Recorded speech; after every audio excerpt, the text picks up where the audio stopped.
Hello, everyone. Here we are again. It's Wednesday and it's episode 81. Yes.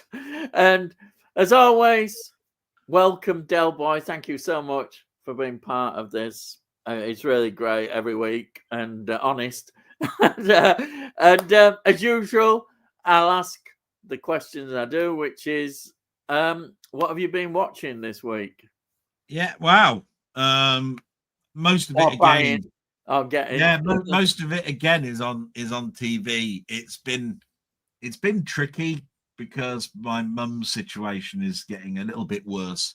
But Right, the yeah. good news is we went to the hospital today and we've had the scan, and now there might be a way forward. But it's one of those things where it's a degenerative disease, so there's not an awful lot but to say.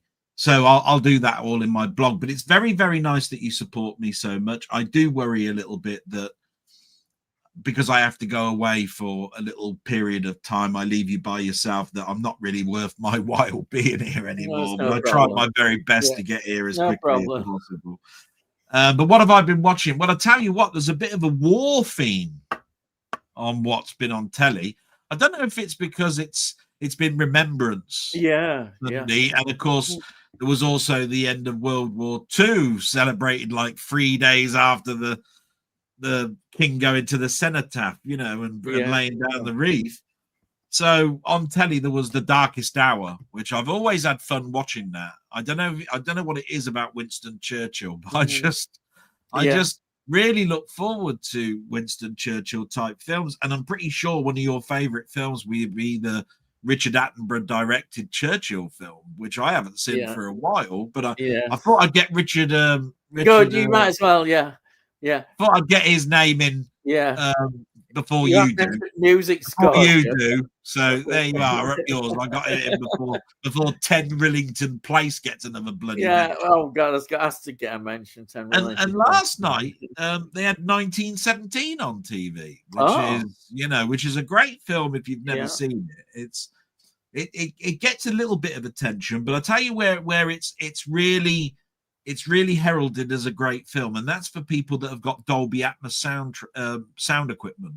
They talk about that film left, right, and center, and I think it's because of all the bullets and bombs that are going off.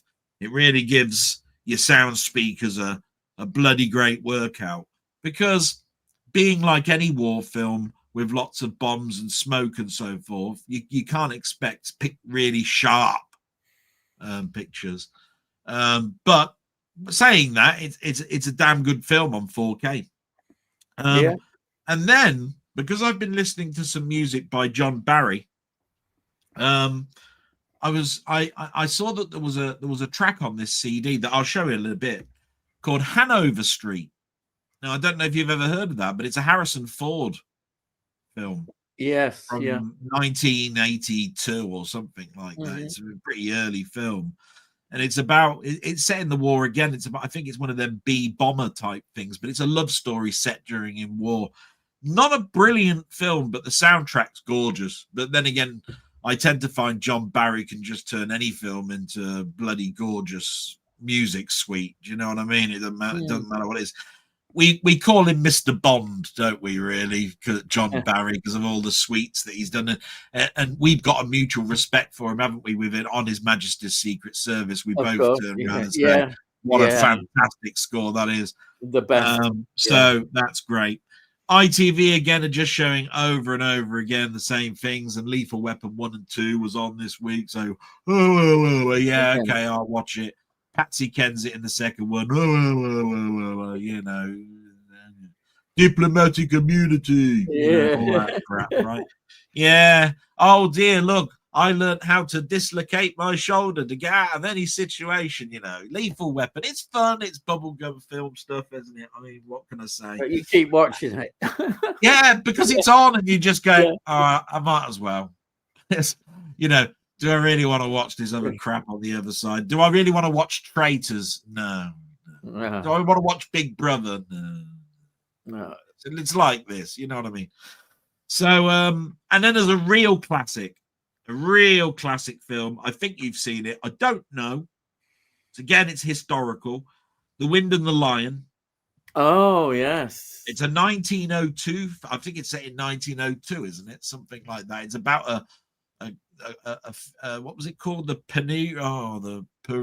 Parisian something or other. It's got Sean Connery in anyway. Yeah, Sean. Yes, Sean Connery. It's quite a and while. He plays a barber and something else. I think can't quite remember.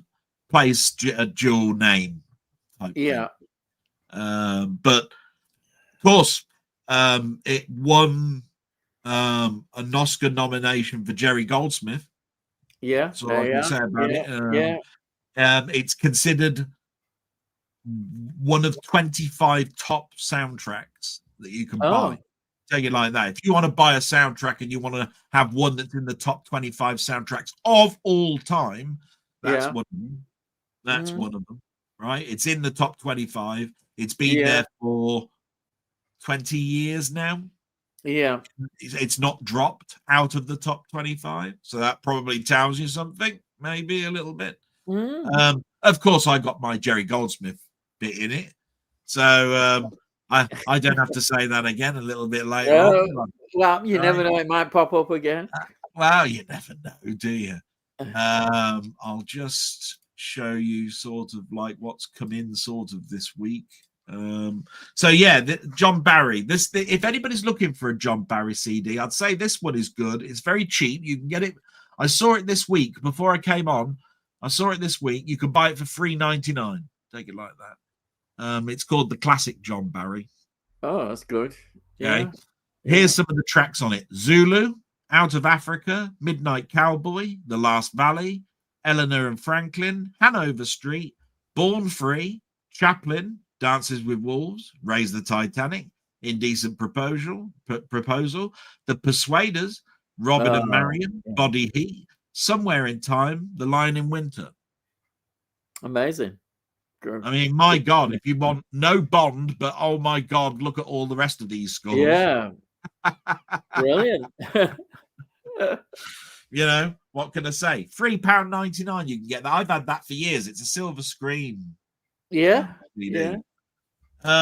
Thanks to Jim Jam. I got this for $3.99. The TV series The Ghosts of Motley Hall. Saw that in the 70s. Thought that was brilliant in the 70s as a kid. Thought that was great. I mentioned last week that I saw the digital copy of The Great Silence. There it is. The Great Silence finally came through. It is the limited special edition one, not the standard one. So it's individually numbered and all of that sort of stuff. But there we go. To go with my other spaghetti westerns. Now this, it took me ages to get this for a tenner. Right, that's how much it cost me, a tenner. But you have a look at the prices now on eBay. They're like 50 quid, 60 quid. And I bought this, must be, 3 months ago. Again, because of the Ennio Morricone score. And it was one of my dad's favorite Ennio Morricone scores. It's called The Big Gun Down. Oh, yeah. Yeah, I've seen that one. Right? Comes with a book and all sorts of stuff. It's an out of print, basically. You did well to get it at that price. Yeah, but I mean, honestly, it's like 50 quid everywhere. Yeah, it's like, wow, you know what I mean? I don't know why. I mean, I just go, wow, what an Ennio Morricone score, and I haven't seen it yet. But apparently, it's a great Lee Van Cleef film. You know, I mean, I'm quite looking forward to it. Don't get me wrong. We all. I'll show that one last. Yeah, I'll show that one last. This came through, and I still haven't seen it. I'm looking forward to it. I don't know too much about it. It's called Den of Thieves. All right. Right. Den of Thieves. Gerard Butler and O'Shea Jackson Jr. return as Detective Big Nick O'Brien and Master Thief Donnie Wilson in Den of Thieves Pantera, the sequel to the 2018 action heist hit. So there's another heist film. There you go. Now this interested me, and it was a blind buy, totally, because of Stephen King. Right? It's called The Life of Chuck. Oh yeah, I've heard people talking about this. I It's wonder a where it's blind. like. It's a Yeah, blind buy bite for me, yeah. I've not but seen it. Yeah, because it's got Tom Hiddleston in it and Karen Gillan. yeah. Karen We all know Gillan. Yeah, Karen Gillan, yeah. don't we? Doctor And Who. Mark Hamill's in it. Oh, I yeah, thought, yeah, I'll go for it. I don't know. yeah, It's unusual because it's not a steelbook notice. Look, yeah, it's a blind buy. I have no idea, but it says on there the best Stephen King film ever yeah, made. yeah. Which is quite a statement to make. That. Right. So all I can say is watch this space, because you know what? Anybody that turns around and says that when there's things like The Shining out there, and It's a massive statement to that's make. a bloody big statement to make, Yeah. right? So there we go. And of course, and a big plug to your channel. Blake 7 came through, of course. Yeah. Fantastic that we've got now the second season of this. It's always great to get some more British stuff on Blu-ray with enhancements and new documentaries. I said in my blog at one point, not trying to plug my blog, but I did turn around and said, look, sometimes you got to look at life and say, got to live life in the now, right? And there's we've had this chat many times before, where I said there was a chance that you could have got the voice actors of Star Trek crew, Leonard Nimoy, you could have got all of these people, DeForest Kelly, they could have done whatever you want with it, made animation out of it, whatever. They're gone. You can't do that anymore. You're going to have to get people that voice act or get AI, which annoys the hell out of me, right, to do voice acting or whatever it is to get your buzz now on Star Trek with so many of them going. And how long is it going to be before George Takei or William Shatner's gone? And then you've just lost it all, right? So, I'm so glad that they've sort of decided to do these Blake 7 ones with not too many gone, although, we have lost, Paul Darrow, haven't we? I mean, God, I mean, that's one of the biggest ones that I'd have I'm afraid. wanted. Yeah. Is Michael Keaton still alive? I think he's the only one still alive, isn't he? Isn't Gareth Thomas still alive? No, I don't think he is. Isn't he? I'm sure. Who plays Blake is dead. Yeah, the one who plays Blake is dead. Yeah. Like I said, I'm not keeping up with who's dead. I mean, I knew that. And of course, Paul Darrow was. Yeah, and Jacqueline Pierce is dead as well. Yeah, I knew about Jacqueline Pierce. In fact, there's not many left. There's not many left. Yeah. I mean, Peter Tuddenham, who did the voices, I'm not sure if he's alive anymore. Yeah. I know they did quite a lot at one time of Big Finish, didn't they? And they managed to get them. Yeah. But anyway, if anybody hasn't ordered the Blake 7 box set, I don't know what's up with you, right? But that's just me. That's just personal, right? I know that everybody's not into that. I say the same thing when some Jerry Anderson thing comes out, like, why haven't you bought Captain Scarlet, you numpty, or why haven't, what do you mean you've never seen UFO, you bloody what?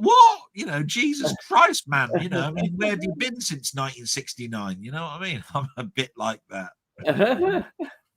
But I mean, I do know there's a lot of people, that does like to talk about TV here. I love to talk about TV. I'll tell you something that I learned this week. I was listening to John Barry and I was going through my list and there was a track that came on that said that I went, oh my God, I recognize this, but I'm not quite sure what it's called. It was the TV series The Adventurer. Do you remember The Adventurer? Yeah, I do remember. Barry was in it, right? Yeah. And apparently Gene Barry was the worst arsehole to ever work with. Oh. He got one person sacked because he was 2 inches taller than him. And the person who plays the shapeshifter in Space 1999, what's that lady called? What's her name? Oh, crikey. Oh. Anyway, Yeah. She was in The Adventurer, right? Oh. And he kept insisting she didn't wear heels. Oh dear. Apparently, he ended the career of this actor. He was down to his last like $10. He was an American that was brought over to France to be in this production of The Adventurer, and they kept him on the books for 6 months because they bought all these clothes to fit him, and then they would never called him onto set. So he called out on it and said, "Look, I'm an actor. I want to start acting. I know that you kept me on with and paying me, but when am I ever going to act?" 2 days later, they sacked him. Well, geez. That's awful, isn't it? Yeah. Anyway, so The Adventurer. There you are, little snippets of information that you probably have never even heard of. But The Adventurer I think it was a 2 or 3 season show that was on for half an hour. It's a weird show. I remember that he works on a film set and then does things for a secret agency, and it's got Barry Morse in it, if I remember rightly. He was Mr.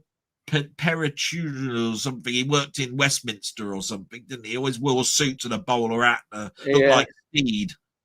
A very loose, weak version of Steed. None of the panache. But Barry Morse, I used to love Barry Morse anyway. What a great guy. What can you say? That was the worst decision they ever made, not to have him in the second season. It gave into Americans. I like the idea as well that he had a pacemaker in and all of this sort of stuff. And he was all raring to go. And they certainly did. And that American producer came along and went, "Bugger off you." Yeah. There we go. What can you say about it? That's about it for me, Ian. So but I'm really looking forward to Tony York Corner and Muckman Room. I don't think there is one this week of a Muckman one. But anyhow, right, you want me to start then?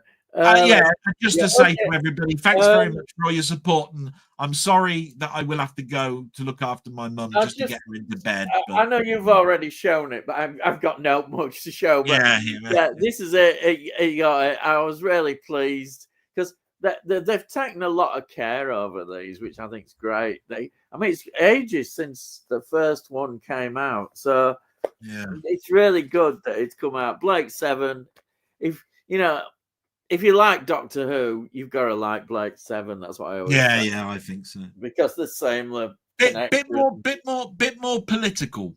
But the writers and people involved in Doctor Who went on to do a lot with that, which is great. So what have I watched?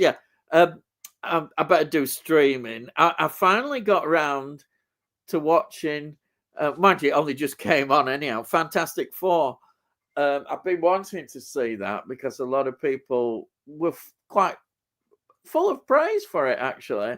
And I sort of have been getting fed up with all these things. Though I'd like the Thunderbolts. I thought the Thunderbolts was quite improvement. So Thunderbolts is mentioned as probably being the start of the uptick. Yeah, and this definitely. I love this retro 60s futuristic feel to this, and all the humor as well.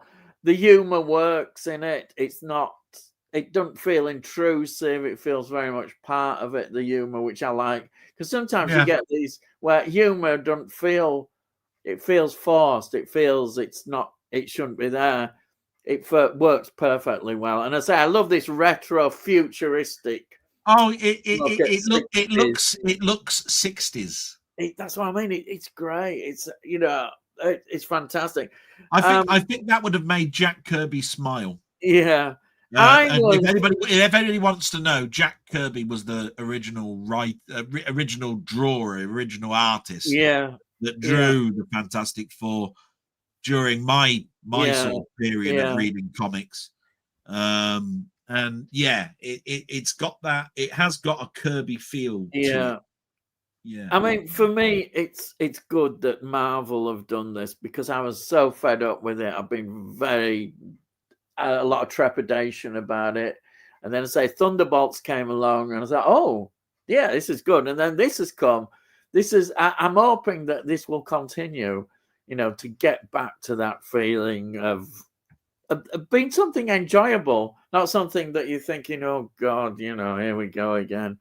But yeah, Fantastic Four, I was so pleased. I'll have to get a copy, I think, a physical. What did you think of the story? Was it hard to follow?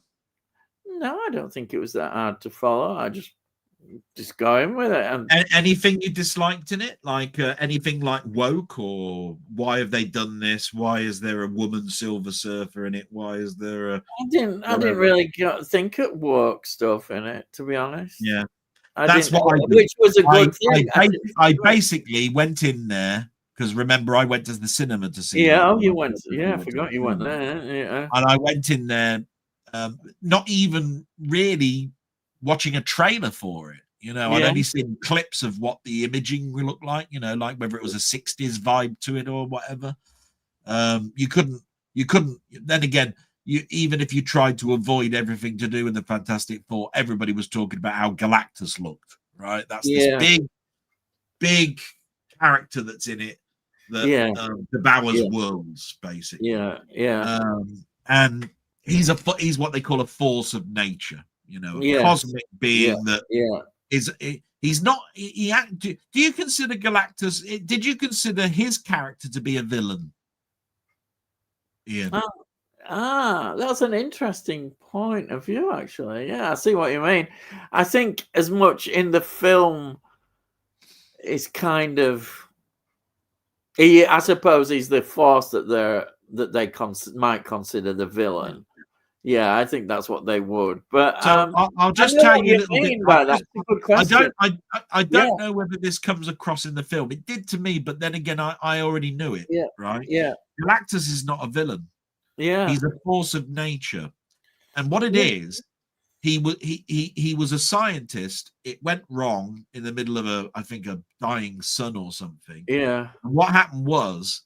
He gained the power cosmic, right? Whatever that means. That means I control cosmic ability, right? But he can't help it. He's hungry all the time. And the only way that he can survive is to eat the cores of planets. That's pretty much what Galactus is. So he's misunderstood. He doesn't want to kill. But it's like, but if I don't have your planet, I'm never going to reach the next planet for me to eat that one. And I might come across the same problems that I'm going to have with you guys, right? So he gets to the Earth, and basically that's what it's all about. It's like, you're doomed. So sorry, Galactus will be here soon. Why don't you all sort of like make peace with everybody, enjoy yourselves? Because in 2 days you're all dead, right? That's pretty much what the Silver Surfer says, right? There you go, right? And of course, we're not going to stand by that. But you consider that this person is just coming along and going, oh, right, who in their right mind has got the right to turn around and say, right, I'm dead, right? What's this person just turning up for, right? But that was the whole point from Jack Kirby's point of view. He doesn't want to, but if he doesn't, he'll die himself. So it's either you die or I die. And unfortunately, you can't go around planets finding ones that haven't got life on them. Yeah. There'll be bacteria on planets. That's life. You know what I mean? So anyway, that's just that little thing. That's all right, It's a thought-provoking question because not many people probably know that Galactus is not really a villain. Yeah. I can't help it. Yeah. Let's see. So what else have I watched? Let's see. Oh yeah. Well, I'll tell you what we'll do. my Tony York section, as you Yeah, call no, look, here we go. Look, Tony Yorkanori. Well, which one shall I do? Did you like that? Tony Yorkanori.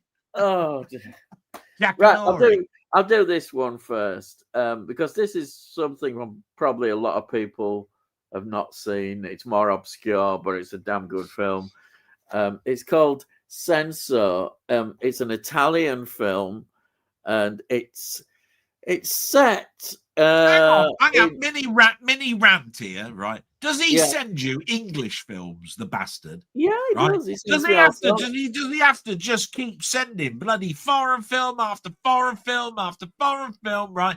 Do you know English, man, or what? Right? I mean, that's what we're in Great Britain, mate. I just thought I'd let you know. Right? Just out of interest, right? I like subtitles like anybody else. Don't get me wrong. You know, and I've got nothing wrong with foreign film.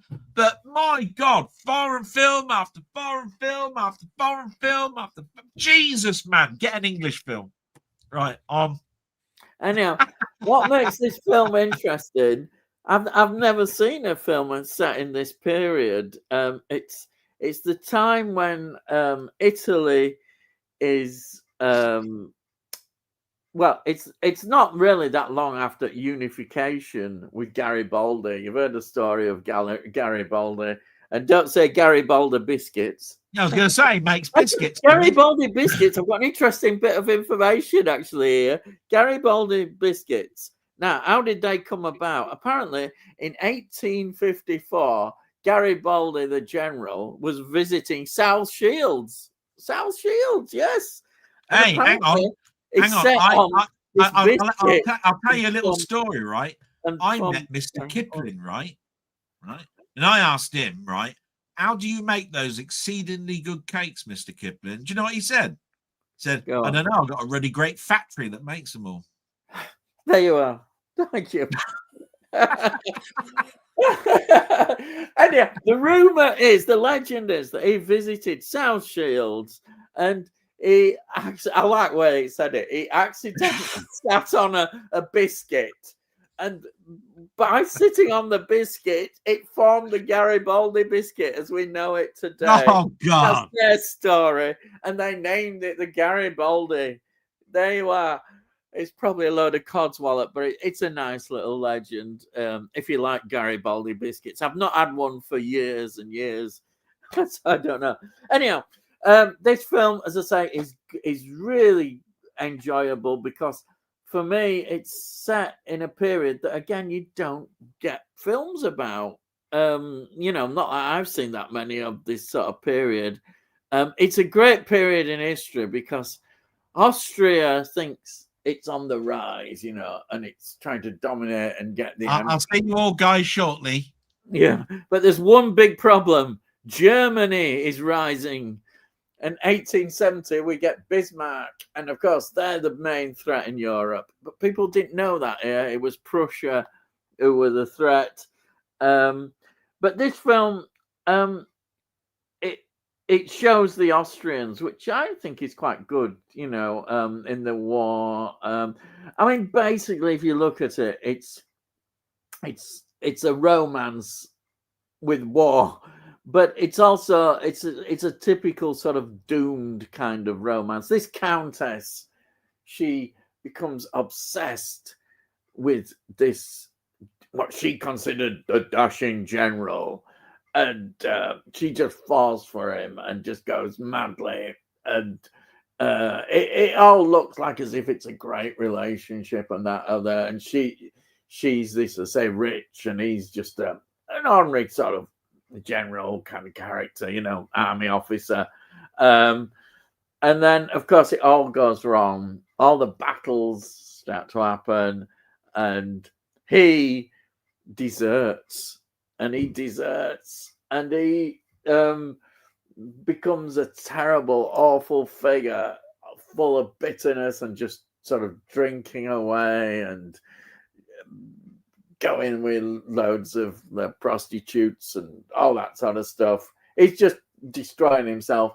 And she is obsessed. She doesn't know he's like that. And she makes this journey to him. and it's a really hell of a journey, because it's dangerous going through battlefields and everything. And then she gets there, and then he's terrible to her. He's awful when she sees him. It's so devastating. It's just so devastating. But she gets the final say. I mean, it's no. I don't think giveaway really. Oh, I suppose it is in the ending, but I think it just shows you that he's gone too far now, how he's descended. And in the end, she just makes sure that he gets punished in a massive, dramatic way. And she gets her revenge back on him. And that's him destroyed. But I liked it because it's a film, 1954 as well. It's 1954, this film. Absolutely loved it. So that's that one. Then the other film that I watched, which I thought was absolutely superb, I watched this, was Scandal. Scandal. John Hurt in this again. How many times do you see John Hurt and think, what an actor this guy was? The work he just did loads of films. I love John Hurt. Such sad loss that he's no longer with us, not making films. He died far too young, John Hurt. In this, which is based on the true story of a scandal which hit the British government. This film starts in 1959. The scandal comes between sort of 1962 to 1963 era. It involves a government minister who's basically involved with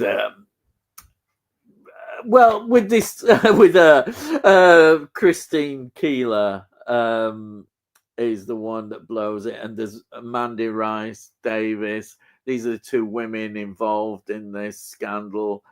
It effectively, in the end, brought about the downfall of the government, because the general election, which happened in 1964, they got totally defeated. But it was like at the end, it's interesting because this is this sort of upper class hold over government still going on. I mean, you had Macmillan, who was a prime minister, and he was from really the upper classes. It was all this, and this is about the effects on the way it changed, I think, politics to some extent, because these people thought they could do anything they want.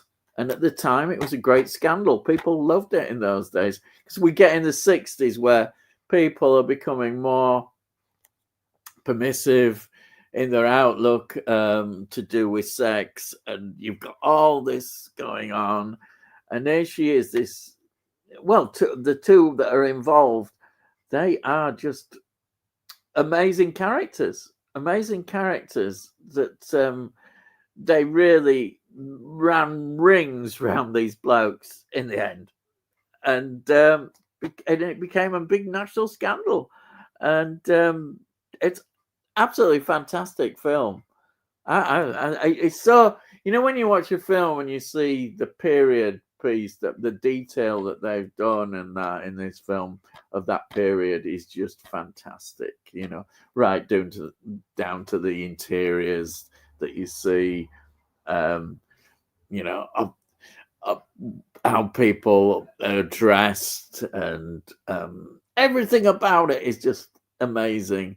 And when I see this, I think of John Hurt and just think, what a loss. Again, another role. He was in so many great films, and it's a British film as well.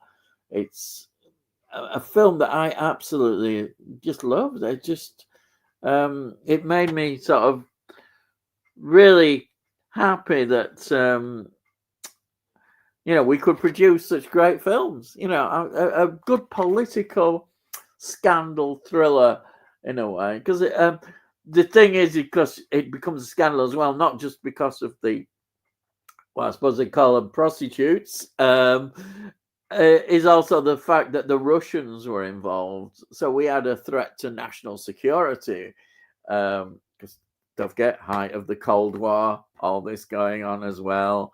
So it could have various blackmail threats, and yeah. So we had the Cold War background to all this. It's just it's that period in time in history, but absolutely amazing. Absolutely, I just loved it. I loved it. Absolutely.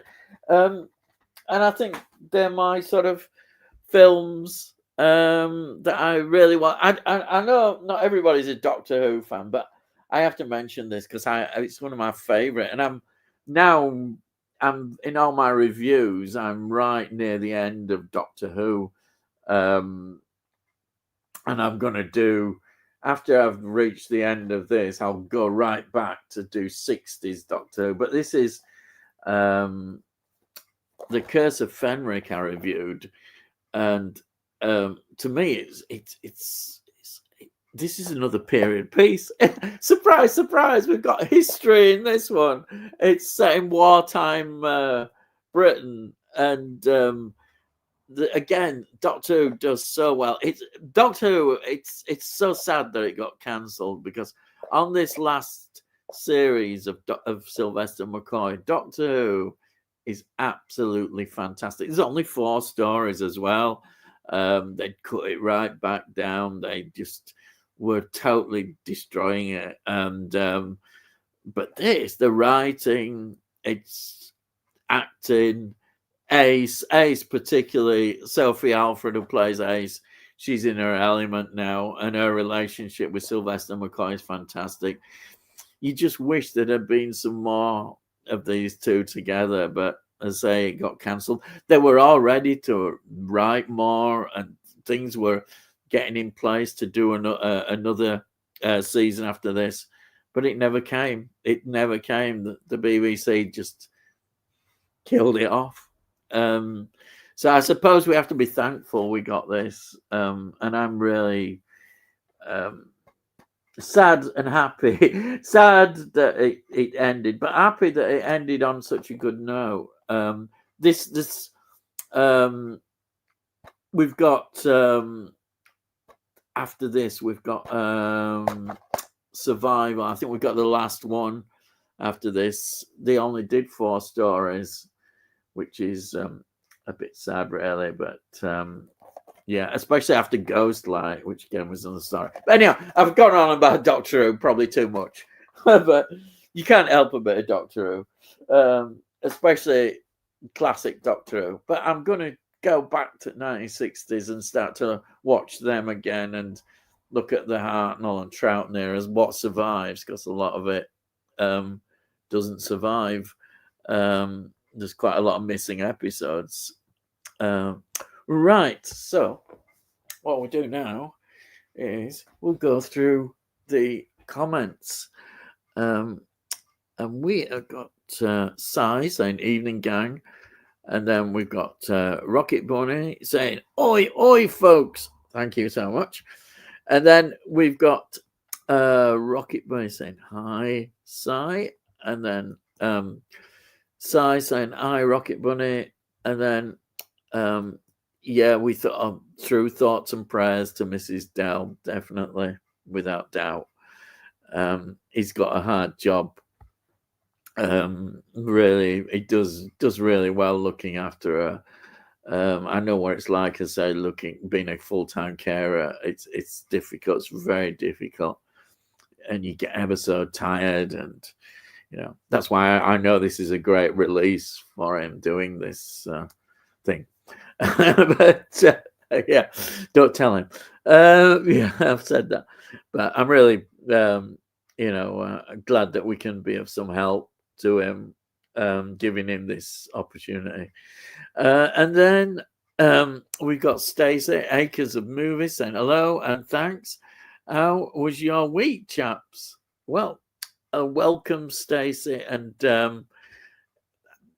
it's been okay. I've had a few problems, but then just normal health problems that I seem to get. But I'm here and enjoying this. And then we've got Stacey. What do you like more, King of Comedy or Once Upon a Time in America? Ooh. I think I like the epic nature of Once Upon a Time in America. I like that story. I like this where you get a look, sort of an epic tale. As good as King of Comedy is, for me personally, Once Upon a Time in America is just it's great. I love it, and anybody who hasn't seen it, if you want a good look at an aspect of American history, there's your film. De Niro, what an actor! I know some people, and probably quite rightly now, say he's not the same anymore as he was. But when he was at his height, he was just amazing actor, and we shouldn't ever forget that. I know recent years he hasn't made particularly some good films, but that film, it's top class De Niro, and it's a great epic film. I love that kind of look and history that we get in there. It's just great. What more can I say about that? I remember it did come across with some quite controversy as well about certain scenes in this film. I don't know whether they were cut in. I think if it was shown on TV, certainly, I think some bits would have been cut.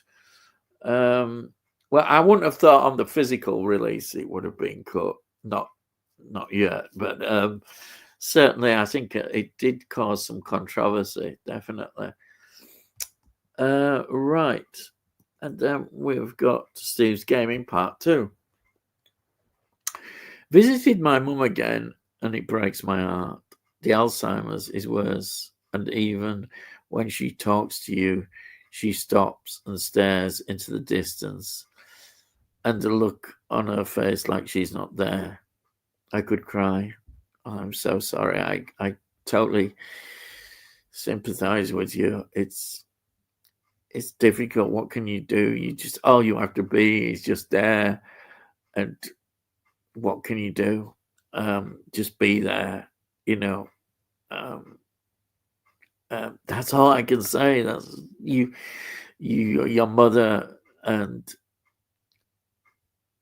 you look after your mother no matter what, and that's it, really.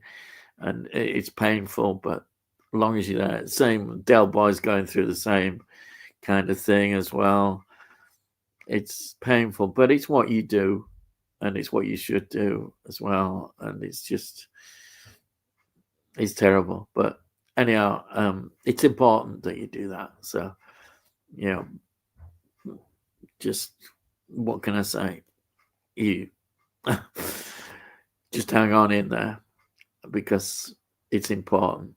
It's important, definitely. Anyhow, thanks, Steve Gaming, Part 2. And then Tony says, "Evening, Ian and Dell and chat." Yeah, I don't know whether you had the rant. You might have had a bit of a rant. I've forgotten. You see, I'm forgetting things. But he probably did give you one. I don't know. Yeah, I'm sure he did actually. Yeah, when I mentioned, I did give you the rant. And then we've got Sai saying, "I went to see Nuremberg last night. Russell Crowe is great as Hermann Goring, but everything else is boring, and the score is bad. Oh, wow. I'm looking forward to seeing that, but that's not a very good recommendation. I mean, what can I say? It should be a good film. It's got all the ingredients there, but it doesn't always work out. But I can't really say, I know a lot of critics have been, I think there has been quite a bit of positive stuff on it. But I think the original version of about the trial of Nuremberg is actually highly thought of, and this you would have thought would have been good. I'd just be interested to see it as well. But it is sad that you're feeling that about it. If it's boring, that's not good. A film should be engaging, definitely. All right, now Stacey says, "Do you like Gallipoli?" Oh yeah, this it's an Aussie film as well. First World War. Gallipoli was an absolute disaster for the Australians. It's unbelievable that when you think this really happened, and this film portrays what really happened. Great historical film again. First World War. The First World War, it just seems to be full of disasters and things that didn't go right, and their numbers of people who suffered and who died as well, of course, the deaths involved. It's just hard to believe, but and especially as you can see why they always said this was the war to end all war. It was so bad, they thought, well, we can't ever do that again. We can't. And it wasn't long, was it? Within 20, I think less than 20 years, there was starting up again. Yeah, from 1939, it all started the Second World War. Yeah, it's a great film, though. Absolutely great film. The battle scenes, amazing. Absolutely amazing. And it shows you that out of real tragic events, often great films are made. And that is a great film about tragic events. You think of things like Bridge over the River Kwai for the British soldiers that were treated so badly by the Japanese. Such a harsh film as well, and so brilliantly done as well. It's absolutely amazing film. These epic films often are, and we look at defeats, and you see a lot again, soldiers, bravery soldiers, but also often you see, dare I say it, stupidity by the people in charge, the generals making bad decisions, and you have all that problem. And it was, for Australia, it was an absolute disaster. Absolutely. Then we've got Rocket Bunny saying, "Hey, Tony." And then Tony says, "Love Wind and Lyondell. I think it's something like Pedicaris, Candice Bergen's character." I think you are right. It is a name like that. Yes, I think you're right. I think it is something like it is quite a different name that I didn't recognize. And then Tony says, "Hi, Rocket." And then we've got Sai saying, with regard to Steve's game, part 2, "My granddad had dementia. It's the worst. The only person he recognized was his own son-in-law. Absolutely heartbreaking. I know what you're going through." Yeah, it is. It is heartbreaking. I totally agree with you. And I just remember my wife was going that way as well. And what can you do? You just be there. That's all I can say. Just be there and do the best you can, and just be there. Yeah. And then Zulu got a mention. Of course, Zulu will always get a mention every week, virtually. Oh, yeah. Because Jerry Goldsmith gets mentioned. So, yeah, why not? Why not mention Zulu? And I'll mention Richard Attenborough. He deserves lots of mentions. And then Steve's Gaming says, thanks, Cy Robson. And then we've got Rocket Bunny saying, good evening, Ian and Del. Have you watched your Outland yet? There's a great interview with Peter Hyams on it. Really enjoyed that. I love the film. I haven't got that special edition. I'm just one of the people who've got the HMV one, the collection. But it is a film maybe I will get in the future. I don't know when I've got some money. Probably won't be around then. But I think Outland is, in my opinion, I probably said it last week, Sean Connery's best film outside James Bond, without a doubt. And it's, as we say, it's known as High Noon in Space. Everything about Outland is just perfect. I think it's an absolutely great sci-fi film. It's just great. It's just in many ways it should get perhaps even higher ratings. But I think the more things like this are released, the more well thought of it's going to be, because more people who may not have heard of it or seen of it are going to see it and think, yeah, this deserves those accolades. It is a great film, and I remember going to see it a few times at the cinema and just thinking, wow, this is something special. It was one of those moments you think, yeah, you're watching some real quality. And I loved the way, especially on a first watch, wondering what was behind what was happening, and as that is uncovered, what is really going on, and then the startling discovery about why it's going on as well. It's one of those. It's a mystery. It's a thriller.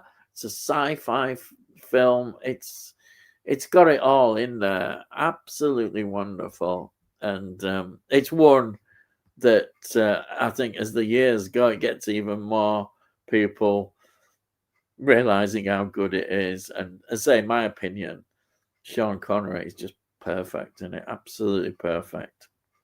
Ooh. Now you're saying, what is your favorite Tom Conte performance? Now I'm just going to, I think I've got an idea, but I just want to, I'm sorry to cheat, but he's not here, is Delboy. Let me just have a look at some of the films of Tom Conte.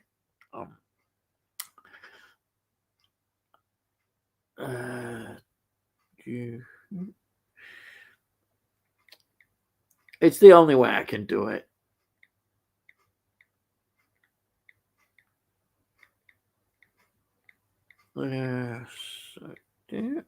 Right. Let's have a look. Wow. I didn't really. Oh, there's quite a lot here. Right. Some of the films is involved in. I didn't know. I didn't know it was in Shirley Valentine, which is interesting.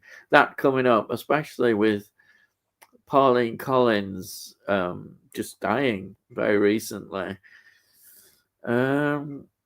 Is in some westerns there. The Quick and the Dead. I didn't know that. Oh, Reuben. God, what I saw years ago as well. Oh yeah. Oh yeah. He's in Merry Christmas, Mr. Lawrence. I love Merry Christmas, Mr. Lawrence. It says he was in Oppenheimer. You know, I should remember him in that. I can't remember him. American Dreamer, Full Circle, Beyond Therapy, Flame. He was in the Slade film.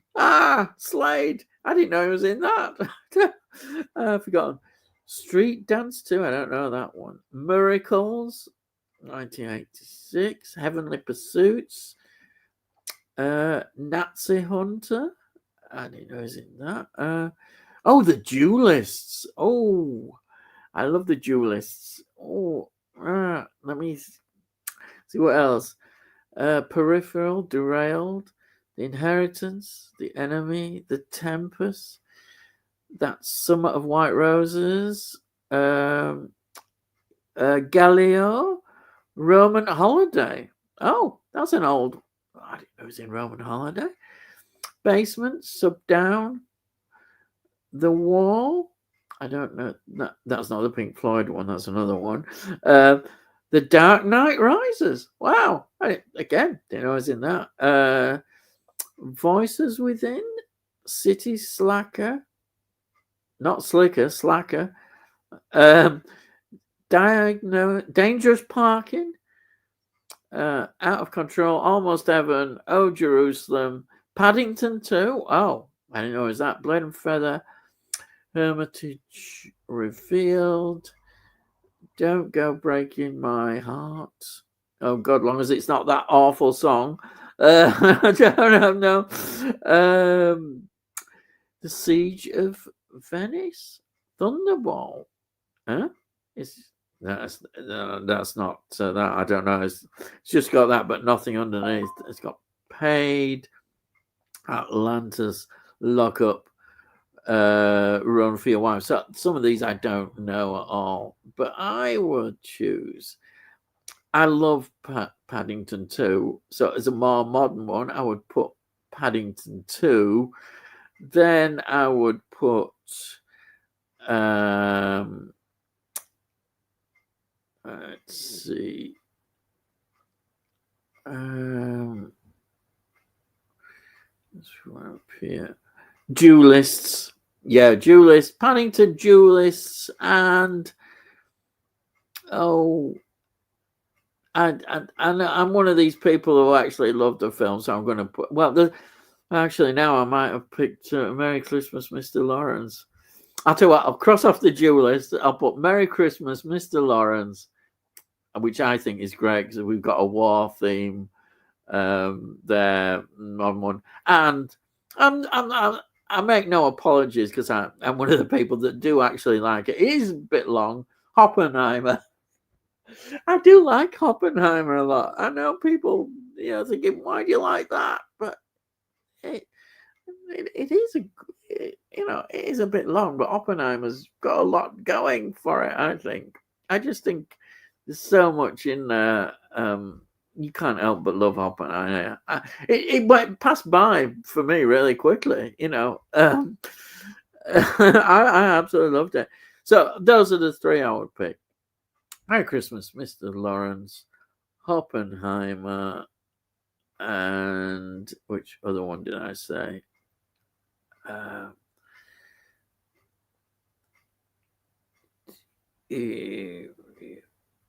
forgotten again. Paddington 2. Yes, that's it. I knew there were one. Yeah, so they're my three. Yeah, there's quite a selection there. Yeah, so that's what I'll choose. And yeah, why not indeed? Right. Okay. Tom, he's one of those sort of actors that you never see kind of in a major starring role, it seems, but he's always there as a good support actor, and he's been there for quite a few years, and some really good. He's a good actor, again. I don't know if he does a lot of theatre or things like that, and he may well do. But he is a quality actor. And then Tony says, sorry to hear that, Steve. It's difficult and distressing watching a parent deteriorate. Yeah, it is distressing. I understand that totally. And then, this is going to be interesting, Stacey. You don't have to come here. But always good, very good questions. Do you have a favorite animated opening sequence to a 1980s or 1990s comedy, such as City Slickers Our honeymoon in Vegas animated intro. Well, I can't. I'm sorry, I don't. Let me just try and think of something. A comedy. I bet Delboy would probably know. Especially, he's very good on comedies. I've not seen enough comedies with an animated sequence. In the intro, you've said it. Oh dear. I can say my favorite animated sequence in a film would be Bed Knobs and Broomsticks. That's the football match. So it's one of my favorite Disney films. But I'm sorry, I can't think of any animated sequence intro in a comedy. I'm sorry, but I've tried, didn't I? I've given you that one. But yeah, I know it's probably not right, but it just happens to be one of my favorites. Steve going, yeah, it is. Thanks. And then Sai says, "Have you seen The Shining is getting an IMAX release in December?" Oh hell yes! Really? Wow. Yeah. To see that in IMAX would be absolutely incredible. I saw it on the big screen when it was released in IMAX. Wow, that is going to be some event. Some event. One of the all-time great films. What I loved about The Shining is I went in there, didn't know anything about it, and as soon as it started, those opening scenes, I thought, wow, it's one of those films you just think, wow, this is great. The build-up, when they're driving along to the hotel and seeing the hotel, and it's just a film that everything about it is right. It's like Kubrick just created something that's so special. Not everybody would agree, of course. People say it's not a good, faithful version to the book, and it probably isn't. I know Stephen King didn't like it. He would think, but I go it as a film, as an actual work of art, as a film. It's just a brilliant film. Always, I think it's one that I would include as a great event film as well. A film that you went and you sat down and thought, hell, this is pretty special film I'm watching here. You just know straight away. Wonderful. It's just great to see these films. You want to see that nowadays, don't you? You want to see a film and get excited by it and think, yeah, this is something special. It still can happen. It still does happen. But I won't go into my preaching mode about my favorite films of the year, but it still can happen, definitely. You still can get that excitement of when you first see a film and think, wow, this is really good, special. Because there has been some good films this year as well. Not a massive list for me, but there's films I haven't seen that I should see. This Life of Chuck keeps popping up, and I should try and get to see that, I think, hopefully. And we have mentioned it again. Life of Chuck is such a good film. Mark Hamill deserves an Oscar nomination for his role as Chuck's grandfather. I'm looking more and more thinking I've got to watch this film. I really have, and get it, because I think I'm going to like it as well. I know you shouldn't say that. You always get a feeling whether you're going to like it. I knew I'd like Weapons when people were talking about it before I watched it. I just knew, and I think this is going to get the same. I just feel like it's something that I'm going to enjoy. So I'm looking forward to that. Right. Rank your anticipation level. Sam Raimi, new movie, Send Help. Devil Wears Prada 2, Beatles Biops. Thanks, Stacey. Now, yeah, a Sam Raimi new movie. send help. I think that is exciting. Yes, definitely.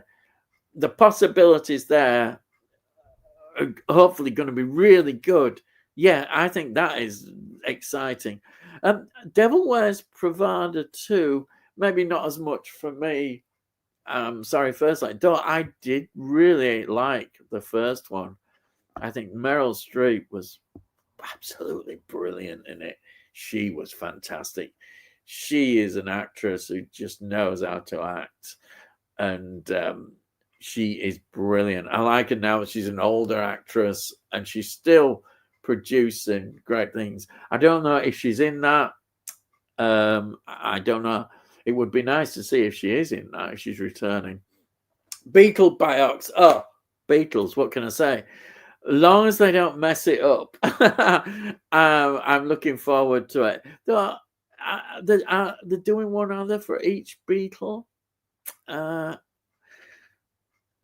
only thing that worries me about that is that we're gonna get one of these kind of Netflix kind of films or Amazon Prime kind of film. Well, for all I know, it might even be linked with them. I don't know. To be honest, I know very little about them. I've just heard people mention it. But if we're going to get that kind of film, I don't know. Also, I always, when you do these films, are the actors going to do an impersonation? I hope not. Because you want them to do the character, but you want it not to be an impersonation. You want it to have depth and be, like, obviously John Lennon, people are going to look at. You don't want a stereotype of John Lennon. You want something with depth and more about his complicated character. I'd also like to see, I know that they wouldn't do this, but I also like to see the darker side of characters as well. They don't often show that. I mean, we know John Lennon wasn't, his death obviously elevated him to a great status. But certainly he wasn't an angel at all. Imagine none of them probably were. I think possibly, even Paul McCartney probably. But I've always an interesting debate. Who produced the greatest solo work? Now, a lot of people will possibly point to John Lennon. I don't know. I think McCartney produced some excellent stuff with Wings. Wings, absolutely brilliant. I love Wings. And I could argue that McCartney produced better albums. What is Lennon known for? Yeah, there's Imagine, obviously. That's the thing. He's got that iconic track. In terms of his albums, what are his real outstanding albums? That is, to me, an important question. Whereas with McCartney, you can point to a few albums of his, definitely. And I think that suggests, again, to me, I think in a way, why I like McCartney better in terms of him, just him. For the thing is, Lennon has been canonized, I think, dare I say it, because of the way he died. I know it's sacrilege to say that, and he does that. But I think in terms of work and talent, but of course, who knows what he could have produced, and he may have gone on to produce the great album. We'll never know. We never know. That last album he did, actually, I quite liked. It was a very sort of it's the album he did after he came out of sort of, in a way, retirement, bringing up his child and that, and because he took time out, and that album is pretty good. The name has just gone out of my head. It might jump in soon. But I love that album. I've got that album, and I do like that. But ultimately, I say, I think McCartney is the greater of the two. That might be controversial because I think Lennon has all the mythos around him. But if you look in terms of solid songs that were produced in their solo careers and albums, McCartney is the winner. Okay, people are going to say, what about Mull of Kintyre? Well, everybody has one song that people annoys. And look at some of Lennon's songs. There's some pretty awful songs that he did in solo. I'm trying to think. I can't think of, but I know I've heard some of the albums, and some are almost unlistenable. There are some, especially those that he did with Yoko, which are things. I think people, this is just my personal opinion, get rather caught up in Lennon as a legend because of the way he died. But in terms of an artist, I think McCartney is a greater artist. That is controversial, I know. A lot of people will be saying, no, you can't, it's Lennon. But I think Lennon gets more because of of the way he left the earth, the way that he died and got assassinated, and we never knew what happened. But McCartney has produced some really not very good stuff. And maybe now he can't produce the good stuff like he did, but he did have a period where he was producing some great albums. I like some of those Wings albums, absolutely fantastic, absolutely. So yeah, that's just my opinion. Controversial maybe, but because Lennon is the one. But yeah, if I was to choose one, I'd say McCartney, without doubt. And then Rock Bunny says, Jack Nicholson in full IMAX going psycho, that would keep me awake for weeks. Well, brilliant. That's what you want, isn't it? Yeah. And then, oh, crikey, who would you cast as Gene Roddenberry? Oh, my. I'll tell you. If it's Gene Roddenberry more at the end of his career, the actor who everybody seems to cast at the moment is Russell Crowe. I just thought of him. I think he could actually. I bet he could do it. Is that at the moment? He's so hot. He could do it. I certainly wouldn't pick Tom Cruise or anybody like that. Have to be somebody I think like maybe Russell Crowe who could do him. But it depends. You see, with the age thing. I don't know that many younger actors that I could think of that would fit his. Well, I know a left field thing, but I don't know whether it would be him. But he's proved himself. As an actor, I've been watching quite a bit because he's a former Doctor Who, which is Matt Smith. Matt Smith seems to be able to do lots of things. Wouldn't that be an interesting one? Especially him being a doctor doing Gene Roddenberry. Hey, wouldn't that be great? Yes. I like that. I like that idea, that connection. Yeah, he could do a younger Gene Roddenberry. I think, yeah, that's all. I'm definitely, I'm picking that. I'm picking Matt Smith. Yeah. Right. The new Gus Van Sant crime drama, Dead Man's Wire, I think Pacino might have a chance for Best Supporting Actor Oscar for that one. His best performance in decades. It is amazing.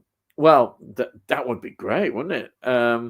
Yeah, it's obviously a good crime drama.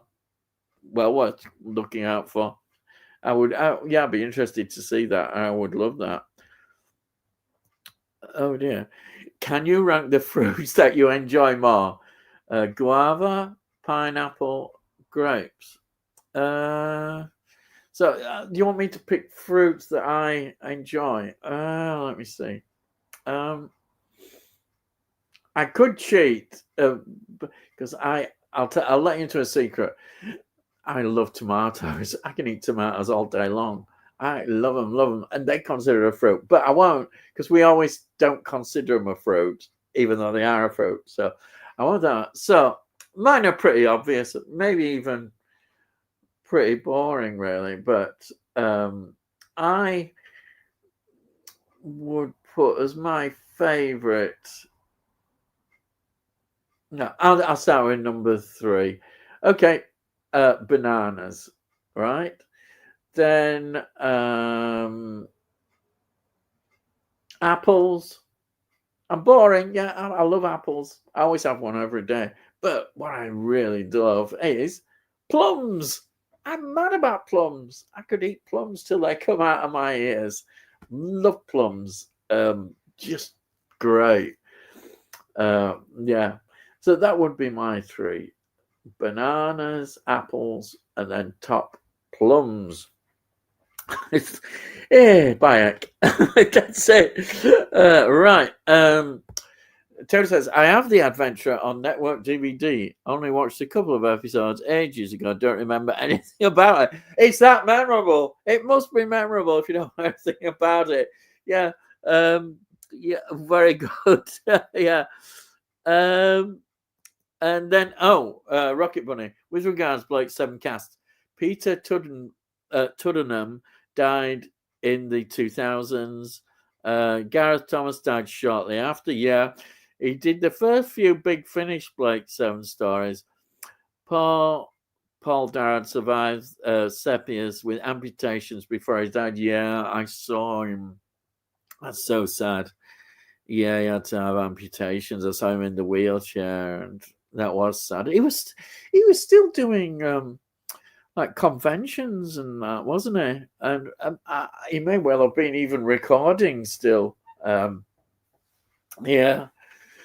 And of course, Jacqueline Pierce, of course, dying as well. I always think she was a great loss because, she had all the connections with Doctor Who as well as Blake 7. And that is, I know she did sort of some Big Finish stuff as well. But that was so sad about Paul Darrow. I'd just seen him in his wheelchair. I remember seeing it, and he felt so sad, seeing him. But I know he carried on working a long time, doing on circuit, and I think he still probably was recording radio things, Big Finish things. Yeah. Yeah. Have you any comments on that? What Rocket Bunny has said? Yeah, what's he after my job or something, bastard?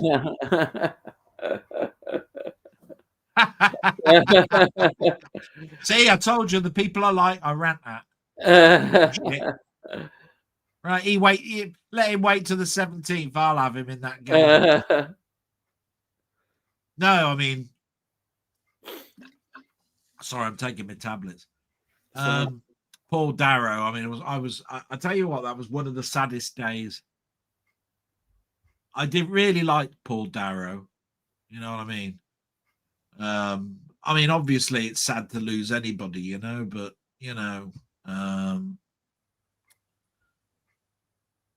it's but Paul Darrow was sort of like Avon. My mum always got confused with that. She turned around and said, he doesn't look nothing like a lady. Yeah. You know what I mean? Yeah. Right? Yeah. But she did actually say that. Yeah. And then of course there's voice actors. When you heard that Mel Blanc, died, and I think his was he was a bit of a smoker. I think he died of lung cancer. I think. Yeah. Just sad things, and you don't hear too much about voice actors, do you? Dying. I mean, I remember a couple of years ago, the voice actor that played. Well, he did lots of voice acting, but I always knew him as the person who did Spider-Man in the 60s, 67 to 60, to 70, 71. Yeah. But he did lots of Christmas voices, you know, all the little Oh, yeah. animations that you don't see anymore at Christmas anymore. No, you get stupid, Strictly Come Bleeding Dancing Christmas specials and shit. You don't see bloody Charlie Brown's Christmas special or anything anymore, do Oh, you? you No, you would. don't get none That of would that. never happen. Right? You'd be lucky if you get the Muppet Christmas special on, you know, it'll always Yeah. be bloody something else. So that's another little rant of mine. But, you know, I always say that you're getting close to Christmas when they show Bill Murray's Scrooged. And I always watch that. But going past everything, you know, yeah, Jacqueline Pierce, you know, I mean, my God, how gorgeous. How many people do you know in here that watched Blake Seven went, oh, she's an attractive older lady. She is. I wouldn't kick her out of my bed and all of that sort of stuff. You know what I mean? So yeah, And I mean, how many people saw her in the Hammer films as well? she was a lovely Really lady as great in the well. Hammer films. You know, she Fantastic. sort of made a joke a little bit about it. You know, saying about it being a science fiction show that she didn't think she was going to be in for long, but she enjoyed playing a villain. You know what I mean? And there's so many people out there that talk about, playing the villain's the best. Yeah, that's right. You know what I mean? Nobody wants to play the good guy. Be the villain. That's what you want to be. Show that horrible side, you know, that psychopath that's in you. You know what I mean? Well, actually, I suppose that's where my rants come from, because I'm a nice guy, right? I consider myself a good guy, right? But at the end of the day, I could play a villain, couldn't I? But I think that's what was good about Avon's character. He wasn't always a nice bloke at all, was he? He was anti-hero. He was really good at doing that. He was perfect. Anti-hero. It could be a right. So that's all I've got to say, really. Yeah, it's horrible. And I've already said at the beginning, I said, get these people to do things, live for today, because I tell you what, when they're gone, you can't do bugger all. Just think what a Blake 7 cartoon would be like. Yeah. Just think of that. Yeah. Right? Do a Blake 7 game with the voice acting from the original cast. You know what I mean? Get these people some jobs. They don't have to do bugger all other than sit in front of a microphone and talk. I do that every Sunday for about 3 hours. Yeah. I don't get paid for it. Here we are. Another rant going there. You know? Right. Anyhow, we've got Tony saying, Acres, can we only... I thought about you have to pick your favourite 3 fruits. I picked 3. I didn't pick the ones that she... in descending order. What are your favorite? You didn't do your Les Dawson impression, did you? No. You know how Les Dawson did that. What was it? He called himself Victor Smallpiece or something. Cosmo Smallpiece. Cosmo's put Smallpiece. I'm terrible remembering. And he used to go. Yeah, I like some plums. Yeah, I know. We got all that. A couple of melons. Like this. And then he'd go, knickers, knackers, knockers. Yeah, I know. You knew that was coming. Let me think. Third, apples. I got a love-hate with apples. Yeah. Don't like them in pies, but I'll eat them raw. Yeah. Bananas second. Yeah. Oh, yeah. Seedless grapes first. There you are. Nice lot. Seedless. They have to be seedless. And then Tony's continuing with the Blake 7. It says both the ladies are still with us. I haven't seen Michael Keaton for ages, but hope he's okay. Yeah, I think he still might be alive, Michael Keaton. Yeah. I haven't heard anything about him. Yeah.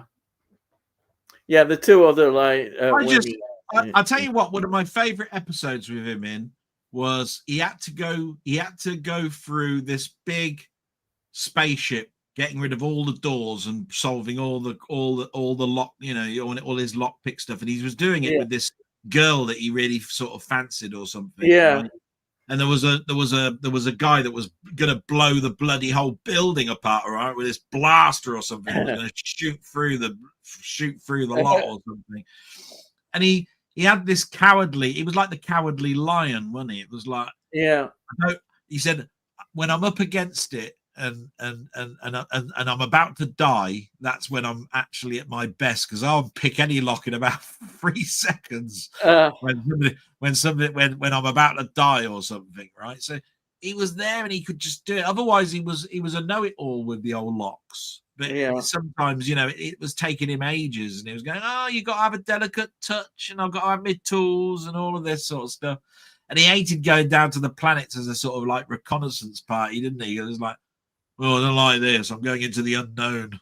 But they always carried him around because they needed him to pick locks everywhere. That's right. Yeah, that's what he was there for. You know what I mean? But I really liked his character. It was like he had this sort of voice and face that made me sort of go, "Oh, I like you." And I even had that sort of face where he said, "Why hasn't somebody punched you right on the chin?" You know what I mean? Yeah. It was sort of like Gan. I used to like Gan. Right? Big. Yes. Big giant, yeah. Yeah. And obviously he went in the second season, didn't he? He was the one with the chip in the back of his head that stopped him from being a right vicious bastard, didn't he? Yeah. I like that. Right. Si, I think this will be sorted out. It says, Acres movie, serious question. Have you blocked me? I asked you a simple request last week, and you deemed that unacceptable. Let's not be childish and grow up. If I am offended, I'm sorry. I can't say for that. And Tony says, Si, can't you see any comments from Acres? And then he says, no, Tony. And then, okay, I've never been blocked personally. It must be exciting. No. I'll just add something here, because I don't normally bring something up, but it is sad when that happens. Yeah. We all have got our sort of like positions and opinions and all of that sort of stuff, and I hate it when I offend someone. Right, I really do. Yeah. And I've had that happen to me. We all know when that happened to me. Yeah. And I just think to ourselves that, look, you split apart, you go away. But the most difficult thing for us to sit in here is that we all think that you're absolutely wonderful. Everybody that's leaving a comment, we think you're absolutely wonderful. But it's really, really difficult for a person that's been here all the time to understand what's going on comment-wise, because they're missing half of what the comments are being said because they're blocked. Do you see what I mean? It's like one of the hardest things in the world, and that can then turn somebody away, and then that person leaves. And who won? Nobody won, did they? Because we want everybody to get along. We don't want to lose people and all of that sort of stuff. Yeah. So that's all I've got to say on it. If somebody's apologized, please take that. Yeah. Then we've got Rocket Bunny saying, we'll watch season 2 of Blake 7 after I finish season 13 of Doctor Who, of course. Yeah. Have either of you watched the new Ian Marter tribute extra on Android Invasion? Very moving, and I learned much about him. No, I must check that out, actually. Ian Marter. Yeah. He died too young as well, didn't he? Yeah. Very suddenly. It wasn't too. I mean, once his character wasn't really in it anymore. Yeah. And it wasn't too far past. I mean, but he was. He started writing a lot of Target books, didn't he? Yeah, he did. He wrote a lot of Target books.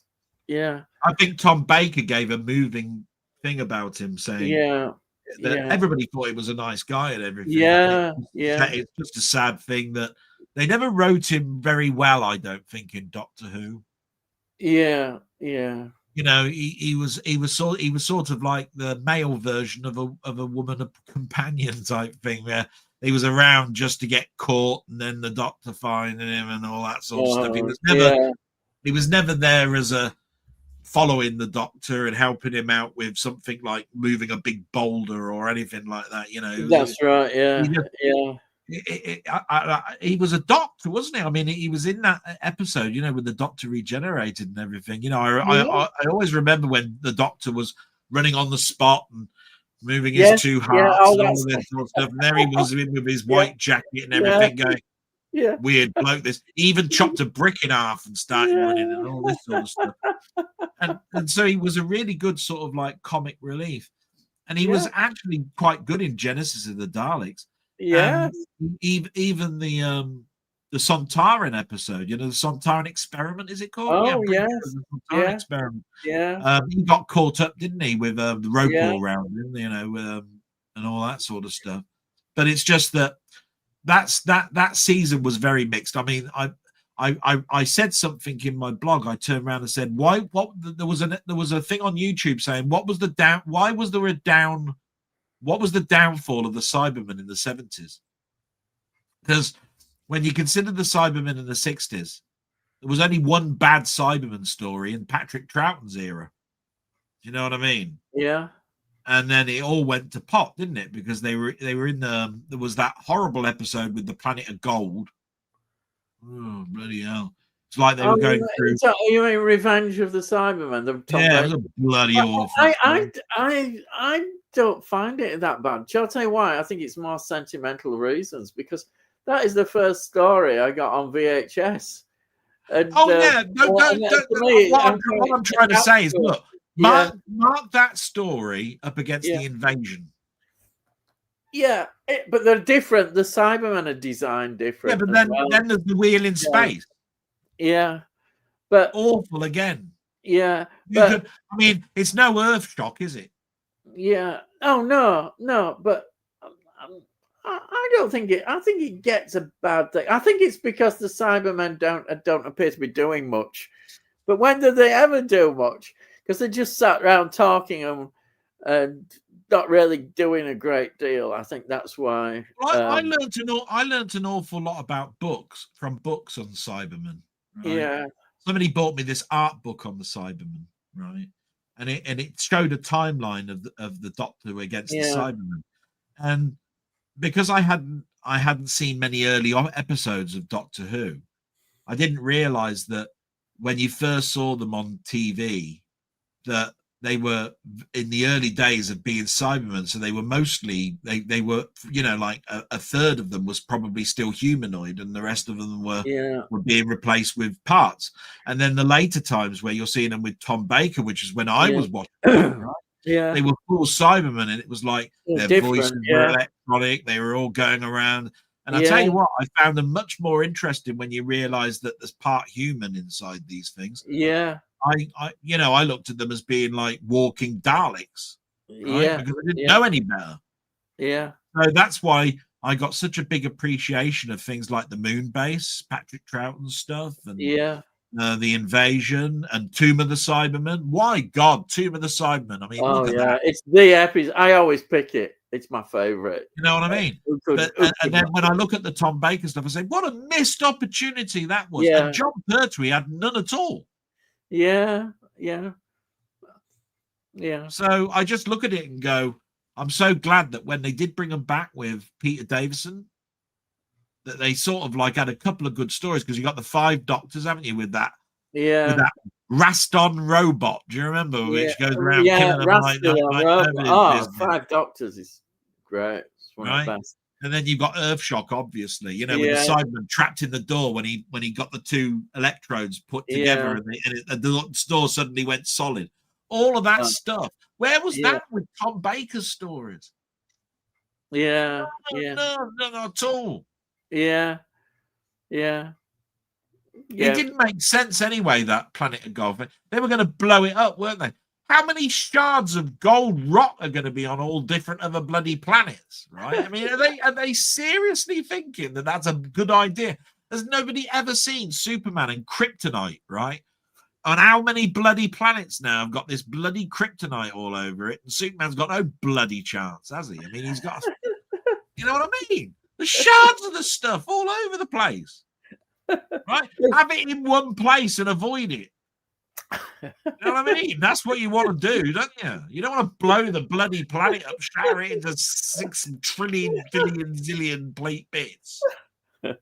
This is why I'm talking about. It's not really very intellectual, is it? No, well, it doesn't have to be all the time. In fact, the doctor should have said, "Yeah, blow the bloody planet up. Yeah, get rid of you lot. We'll have glitter guns everywhere." What a silly that is, that glitter gun idea. Bloody hell. How far have you got to fire this glitter dust at them? You'd have to be in front of them by about 5 foot for it to make it work. You know, I mean, 10 foot away and they get away, wouldn't they? You know what I mean? They don't look very quick, do they? Gun. They don't look like they can run very quickly. No, but all they got to turn is their back to them. It's their lungs that they don't like, isn't it? It's the gold getting into their lungs, isn't it? You pushed it into their chest and they went. Yeah. Oh right. Anyway, Stacey's saying, "Oh, it's the fruits." Well, I did it wrong. I couldn't work out the fruits, the 3 fruits, but hopefully we answered it, even if it wasn't quite your question. All right. Tony Hawk, is there lots of questions? Si says, "Oh, here we are. Grape, pineapple, guava. Don't remember what it tastes like. I've no idea what it tastes like. I've never had it. That's a tropical fruit, guava. Is it? Oh, it might be nice that, but I haven't done it. And then Stacey says thanks, and Si says and not too many. Si. Yeah, the night's early. Del, and then here we are. She says, Stacey, a new horror screenplay called First Time Watching was interesting, about someone stabbing people through the eye, nice, and computer during first time watchers, and also a cop YouTuber that kidnaps another one.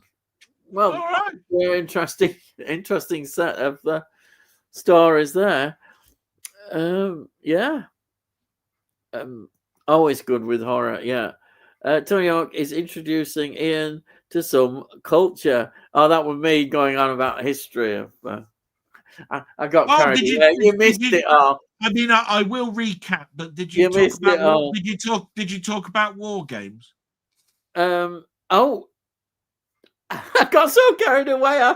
I didn't mention hardly war games. I don't even know if I mentioned it. I'm sorry. Yeah, war games was absolutely a brilliant bit of history. I was talking about Garibaldi and Italy. That's right. I know. I was there when you were talking about Garibaldi. Yeah, you see, there you are. But I don't know what the rest of the stuff was. You see, and what a Scandal I was talking about as well, which I absolutely loved. I was talking about Scandal, great British film. John Hurt, I was praising. Yeah. On about that, but I won't repeat all that again. War games I forgot about, but I'm sorry about. I should have remembered that. But yeah, I enjoyed it. It was a great trip back to 80s. A film I have seen before, but you can't help but enjoy it. Yeah, Professor Faulkner. Yeah, that's it. Great film. Obviously, so I'll tell you what. I did read a report because I'm in IT on how many people have used the password Joshua. Ah, right. I get you. Yeah, from that film. Yeah. I was interested, just as it been of that period, looking at the way, the fashions are and the way the computers were, people's ideas about computers, and it's like a time capsule going back, seeing how the world was, and of course with the Cold War and all that stuff. Yeah. And then Tony says, I'm multilingual. I can't say it. Lingual, Del. I speak English and Yorkshire. Alcide. There you are. Brilliant. You can't beat that, Tony. And then says, really crazy horror screenplay that Raimi will produce after Send Help. Send Help looks good too. Rachel McAdams and Dylan O'Brien, O'Brien are stranded on an island in that one. Oh, right. Somebody mentioned this 2 weeks ago, and I said, "Oh, Raimi's doing a new one. That was good." Send help because do you remember I told you about that science fiction film that's got that guy from the Force Awakens? You know, that Adam, whatever his name is. I've forgotten what his name is. And it's produced by Raimi, and I said, "How you could put his name to that rubbish?" Yeah. That awful science fiction. We've landed on a planet, and we've got a big Tyrannosaurus Rex running after us. I wonder where I got that bloody idea from. Jesus, it was awful. Adam Driver or something his name is. They can't design other monsters. Bloody awful. A Tyrannosaurus Rex. Let's have a new monster. And Raimi produced that. I went, oh God. And then Rocketman says, Del rants and raves. Then there is a pause. And Ian goes, anyway, and moves on. Yeah. Well, that's right. We have to have a pause. And then laugh out loud. Yeah. And then favorite Mr. Kipling cake. Oh. Right. Bakewell tart. Yeah. Bakewell tart. Yeah, same with me. That was an old joke, that one. Yeah. You know, I asked Mr. Kipling, how do you make those exceedingly good cakes? And he said, I don't know. I've got a really great factory that makes them in a Yorkshire accent. Hey, bye, Eckland. And then so I said, I've suddenly went off Garibaldi biscuits. I'm not eating anything from South Shields. I gave you a history, and yeah, that's it. South Shields. You're from your neck of woods. I just felt sorry for people that have got very, very little hair on their heads, and their name's Gary. Yeah. Right, because I just feel, yeah, that's my name, Gary. Yeah, Baldy. Yeah, Gary Baldy. And they eat biscuits. Yeah, they eat biscuits. Yeah. There's one there. Rocket Bunny, a good Battenberg cake for me. Yeah, I like Battenberg. Yeah. Sweet. It's very sweet, but it's really nice. And he says, for the record, I live in North Shields. Anyway, you got to get that right. Not South Shields, North Shields. Remember. And favorite biscuit was always fig rolls growing up. Yeah, I like fig rolls as well. Still do. Now it's probably chocolate hobnobs. Oh, I love them. Yeah, I had some today. I'll tell you what, my mum's favorite is those ones that are like digestive with chocolate on the top, but they've got a middle bit which is like caramel, chocolate caramel biscuit. Yeah. Oh, yeah. Anything like that. Right. But they're the smallest packet in the world, and they cost like £2.10. Yeah, they've gone up. Bloody hell! They have. They're ridiculous. The prices now. I know the prices of chocolate I think it's tripled. I think that it's just ridiculous. Ever since pandemic, what happened? Chocolate. And it was really funny, right? My mum likes mince pies, right? She likes mince pies. So I was in Sainsbury's, and Sainsbury's have already got the mince pies out. Yeah, right? Boxes and boxes and boxes of them, right? Yeah. 4 of them for like £1.20, right? Yeah. But over where they make the donuts, the fresh stuff, they've got the other mince pies, and they cost like £1.50 or £1.90 or something, right? And I gave my mum one of the £1.20 ones, and she said, "What's this shit?" No word of a lie, right? I said, "What do you mean?" She said, "It's like cardboard." Have you given me the? She said, "Have you given me the packet round it?" Oh. And I got her the ones that cost a little bit more. Oh, that's nicer. She prefer them. Yeah. I've got a funny feeling that those mince pies, right? They're the same price as last year, and they've taken half the ingredients out. There's less sugar in it, less this that on doesn't it, right? surprise me. They're charging you the same price as last year, and saying, "Oh, look, we've frozen our prices from last year." Yeah, you took all the bloody good ingredients out of it. That's what you've done. You've given us cardboard to eat. Yeah. I'll tell you what, they're going to have boxes of those at the end of the year, because I'll tell you what, it wouldn't take very long for somebody to go, what's this shit? Jesus You've been ripped off. You've been ripped off. Yep. Honestly, she turned around and said the pastry was awful. Yeah. Oh, yeah. Ugh. Yeah. Terrible. Ripping people off. Tony says there's another film I have set at the same time as Censor in. All right, this is it. Forget the title, but it's on Eureka Blu-ray and follows Garibaldi's campaign against southern Italy. Oh, that'll be interesting. Yeah, I'd like to see more about Garibaldi. Yeah, it's called Viva l'Italia, 1961, but directed by Roberto Rossellini. Rossellini. Shall I? Tony, that's really interesting. That. Yeah. Really like that story. Yeah.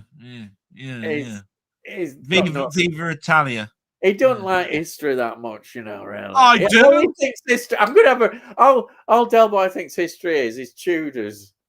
That's it. And World War One, World War Two. All he thinks history is. Good Bridge over the River Kwai. Yeah. Florence of Arabia. Oh, it's Henry VIII and his 6 wives. There's loads more bloody history than that in English history. You don't know your English history, mate. You should know your country's history. I like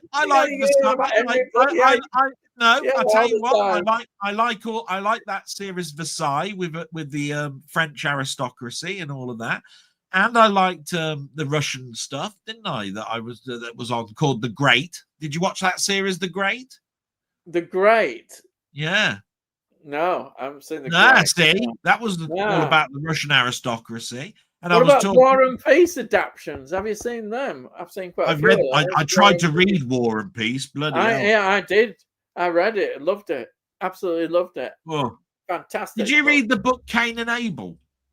No, I've not read that. No. Those two brothers, Cain and Abel. Well, that sounded good. No, I'm not. I've not read that. I tell you what, the thing I miss about those little mini series that they did, they always had people that are now big film stars in them. Yeah, that had Sam Neill in it. Yes, yeah, that's how he went on to being, like a Omen 3, and then into Jurassic Park and Event Horizon and then So I mean, at the end of the day, Jesus, I forget all about these little mini documentaries like Roots and things, where you see LeVar Burton and you go, Geordie LaForge. All of this sort of stuff, Yeah. He says Ian McKellen is good as John Profumo. Yeah, it's great. I really enjoyed that Scandal film. It's good when you see a film where they've got everything right. The period. That's got the lady from the actual affair, hasn't it? Sitting on that chair with her legs over the back end. Oh, yes, that's right. Yes, yeah. It's got. Where it is. There. Yeah, that's the. Yeah, there you go. Film, but it does show you. It does show you some actually news clips from the actual. Oh yeah. It was big.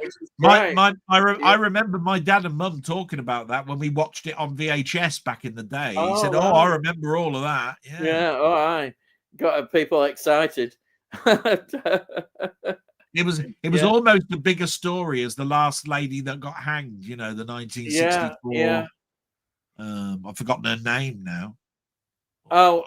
Ruth Ellis. Ruth Ellis. That's right.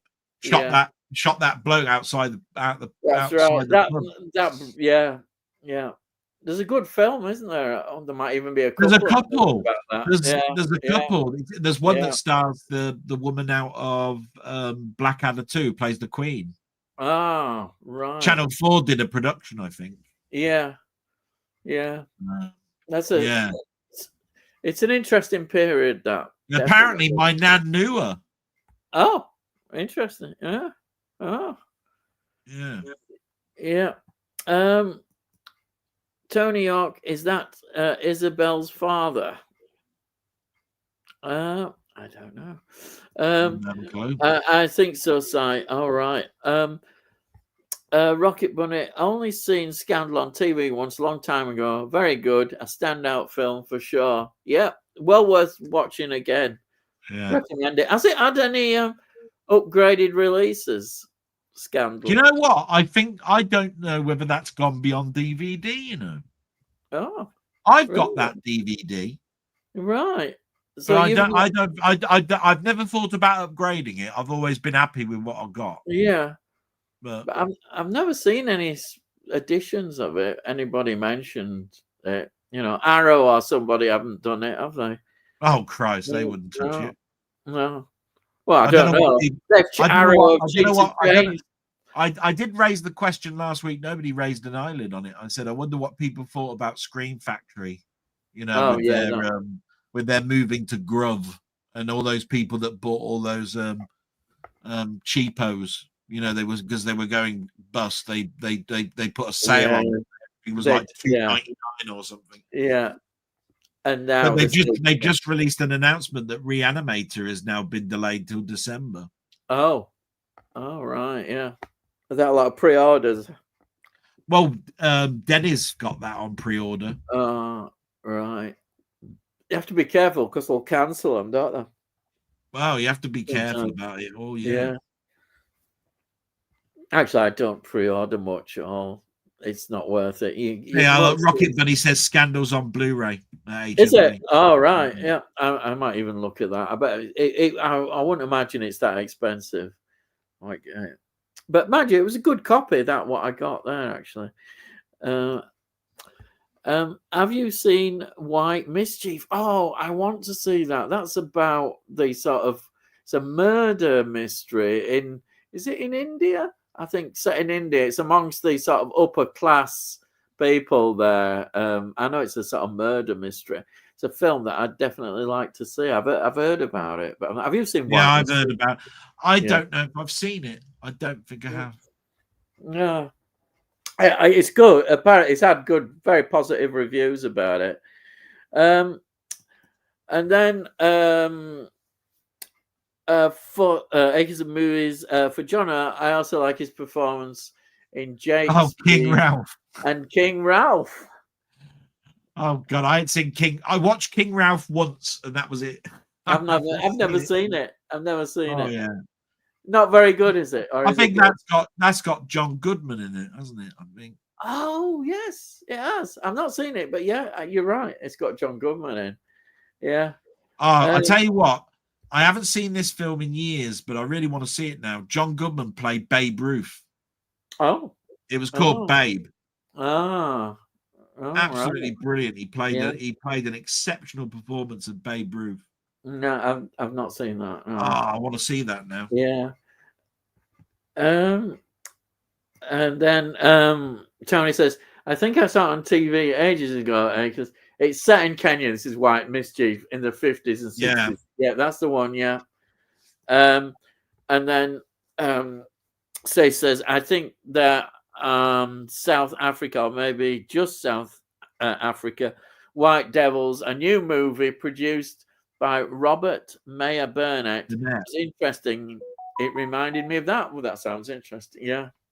Very interesting, that. Also, I've seen A Handful of Dust, and Alex Guinness movie. The late 80s, early 90s. It's not a very interesting one if you just see that one. I would love to see the discussion. I've not seen that. No. Alex Guinness, what an actor. Wow, he can do all sorts. Brilliant actor. I've not seen that, but yeah. I can think of it, seeing A Handful of Dust, it just reminds me of a film called Heat and Dust, which stars Julie Christie. And that is set on this journey, and that is around India and that sort of area, and she's on a real journey. It was a bit of a sort of art house almost, but I think it's quite mainstream. It's quite a long film, but I remember watching it and thinking, this is a really well filmed. I think it's Merchant Ivory. Is it Merchant Ivory? They're called. There are two producers that do these films and directors, and they did an absolute great job on it. Absolutely wonderful film. It's one of those where cinematography just takes you, and because Julie Christie is always good. I think Julie Christie is a consistently good actress. I've never seen her in a really bad film. I don't think. I'm sure there has been. I know people are gonna. I know what people will say. The one where with the computer, but I like that one. I know people don't like it, but that one with the computer. Anyway. I'll tell you what I was really proud of this week. There's a really good YouTube channel which I've talked about loads and loads of times. He's called Movie Guy. He's an ex-projectionist. Oh yeah, I've seen him. Yeah. Absolutely marvelous guy. Loves Spider-Man, so of course I'm going to love him, aren't I? Right? He reviewed Tron and said what an exceptional disc Tron was. No, the picture quality. He went, oh my god, how good's this picture, right? Because I'm scared sometimes of saying I think this is a great picture. I think it looks great. Because you're going to get a backlash, aren't you? Saying, "Oh, I put it on mine; it's as grainy as shit." Well, people say that. I ignore them. Actually, to be honest, I don't care what people think. If you think it's a good experience, sometimes I've got a little bit of a heart, you see, and I don't like upsetting people, right? And I sometimes walk a line, right, line like this that goes, if I don't want to go that far, and I don't want to go that far, right? Yeah, right. And I've always put it down to this, that you know, some people have not got the equipment that I've got, right? Some people haven't got a calibrated TV. I had mine professionally calibrated when it was brought in, and it's a setting, right? And I sort of like go, oh, I know what a reference disc is now. Right? Even I'm sometimes taken aback, you know, on just how good stuff is, right? Oh my god, is Tron one of those discs where I go, wow. You know what I mean? But I just wanted to say, that guy, if anybody wants to know what an exceptional picture is, ask a projectionist, right?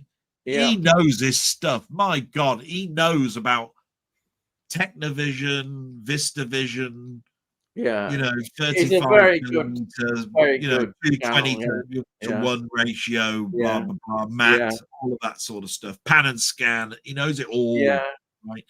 He's been there. He's got in his collection 16 millimeter, 35 millimeter. He's even got one cell out of an IMAX frame, you know, and it's as thick as that one frame, and it goes horizontally through the, not vertically, right? It's the only way that you can do it. It has to loop round through the lens that way, not that way like a projectionist does, because it's so bloody thick. And I've always wondered, how is sound etched onto film?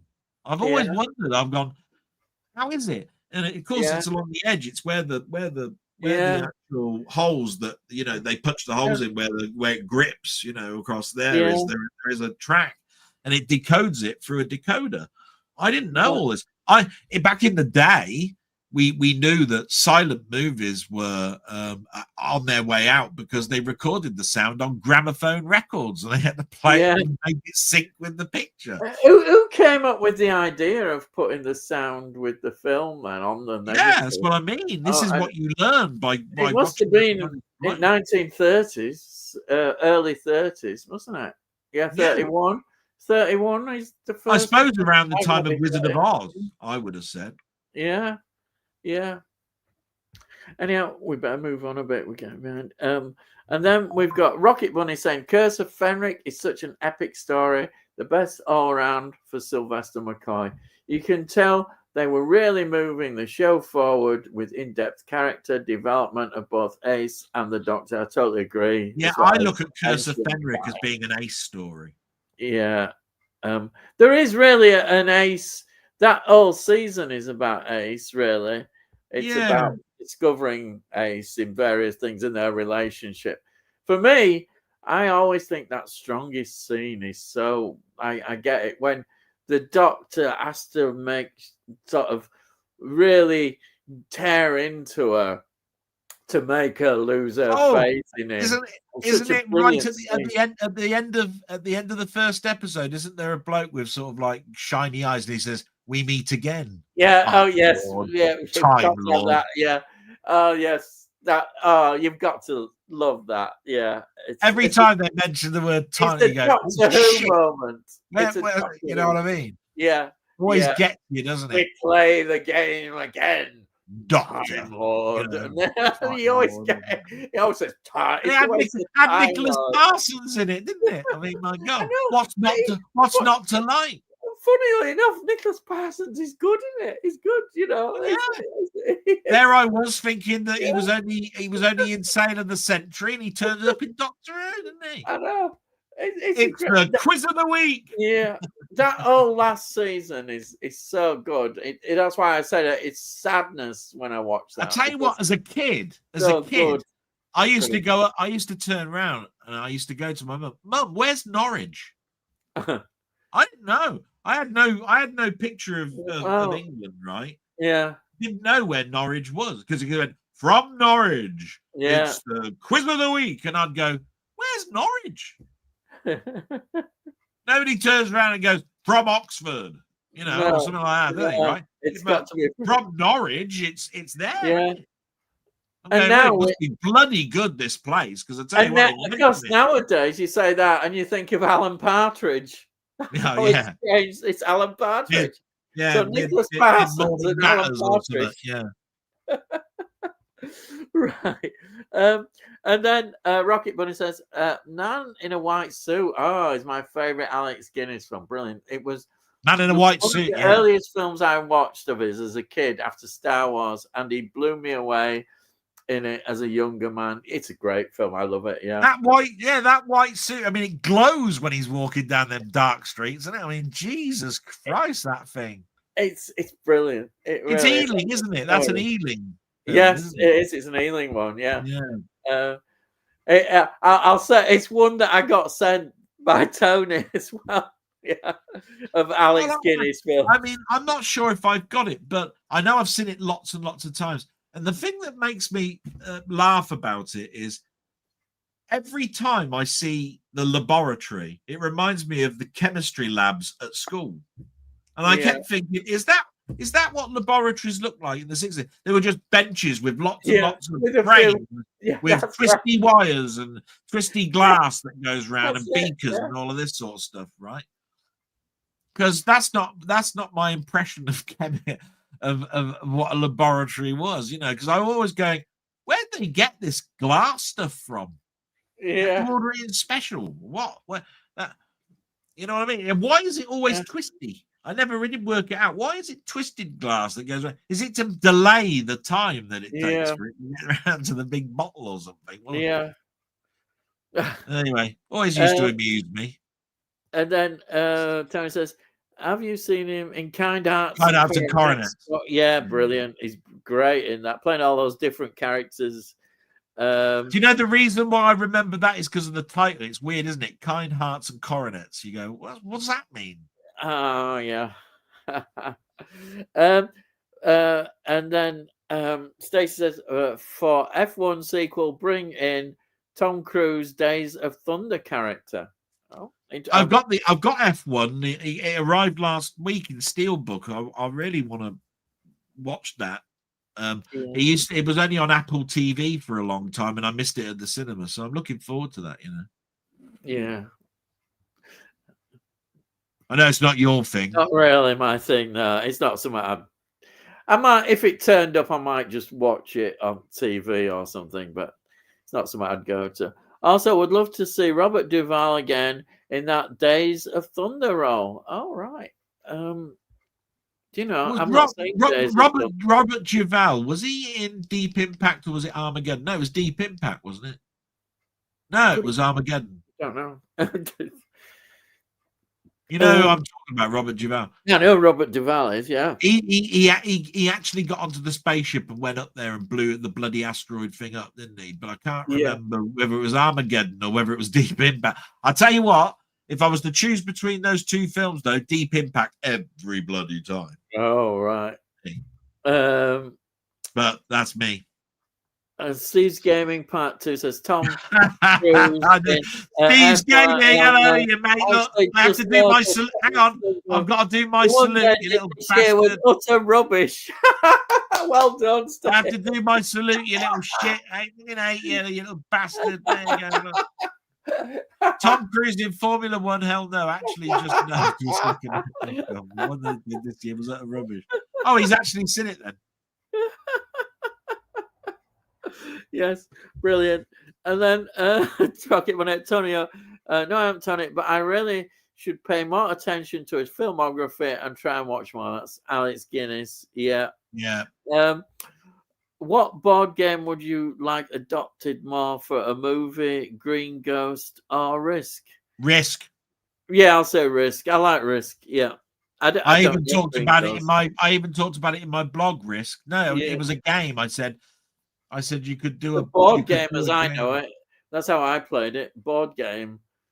We used to play it with Monopoly and Risk. He plays several characters, male and female. Yeah, that's Alex Guinness. Tony, actually, I think I've seen it now. You say that. Rocket Boy says. And then Tony says, I've had my rant delivered perfectly as usual. Yeah, you got it. Honestly, Steve's Gaming knows this. I only do it to the really people that I love, really like, right? And that's because I know I can get away with it a bit. Yeah. You know what I mean?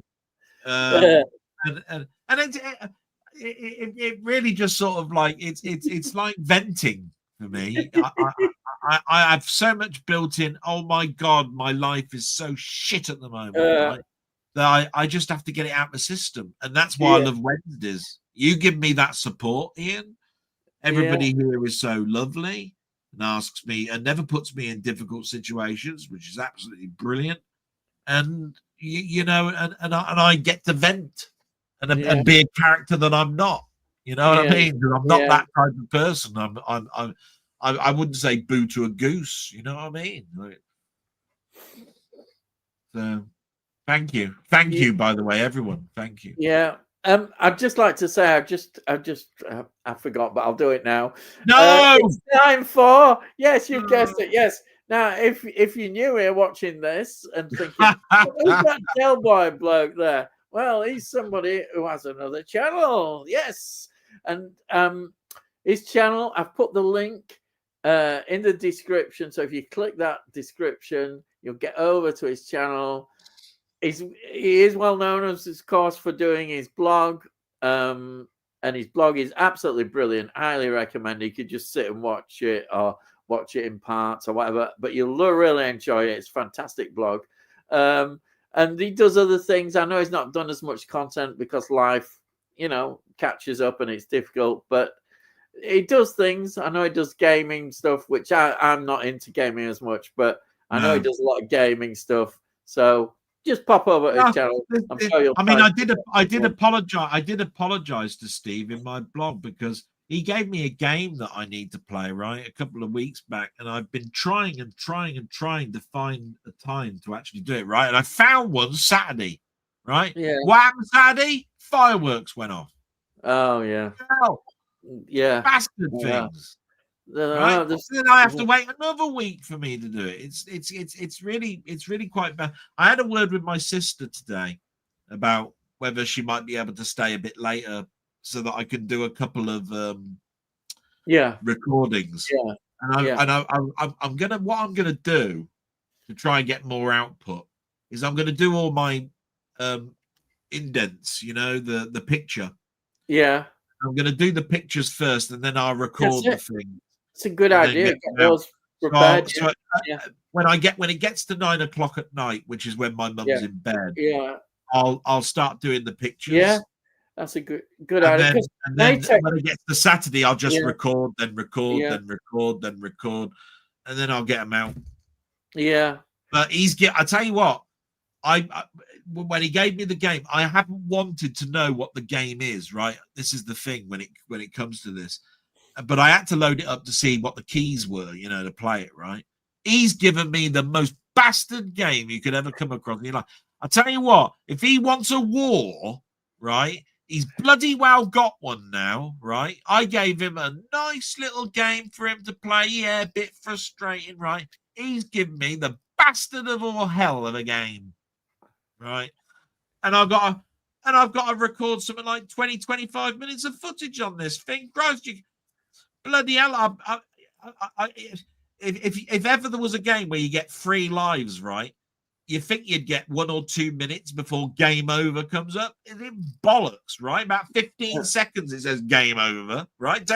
Takes 30 seconds to get round for you to bloody start the damn thing again so you can play it. That fodding thing. You wait. It's war now. War.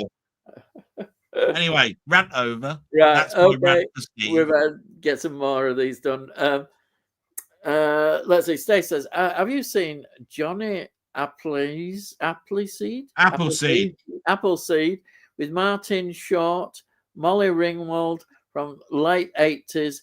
Should Martin Short play Johnny Appleseed again? It's if not Martin Short for Johnny Appleseed. Who would you favour? I don't know.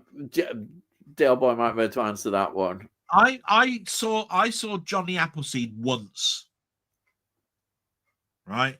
And I usually like Martin Short films. And I remember I thought it was all right. But I tell you what, it's no Three Fugitives. It's no Inner Space.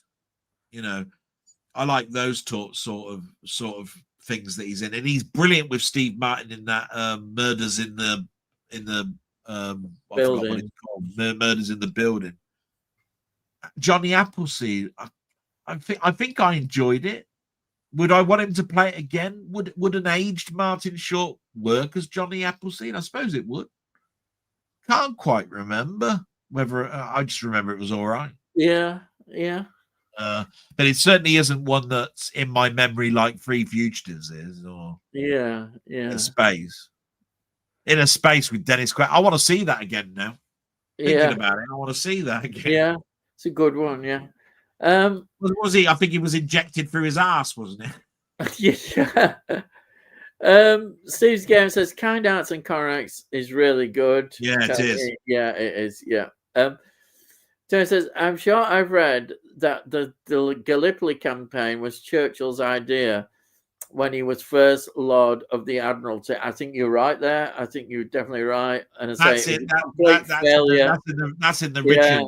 That's in the Richard version of Churchill, isn't it? When he was doing all the stuff in the deserts and stuff. Wasn't it? It's a real disaster for us. He was a war reporter, wasn't he? As well, wasn't he? Yeah, he was. He was in Boer War and all sorts. Boer War, yeah. Yeah.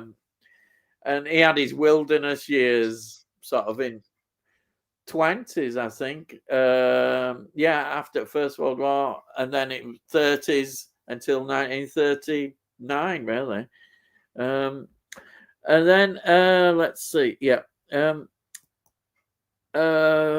Stacey says, ironic perhaps he was anticipating seeing the new Russell Crowe movie too much and built it up too much in his mind. Better to live in the moment and have an open mind rather than preconceived notion. It is. It's easy to do that. Sometimes that's why avoiding trailers is a good thing. Sometimes, I looked at the trailer thing, and sometimes I like those sneak peek trailers. And I can understand that if you're anticipating it. Definitely, I can say. Do you think there'll be a Wild Hogs 2 trailer soon? I heard that it had wrapped at a couple of weeks ago.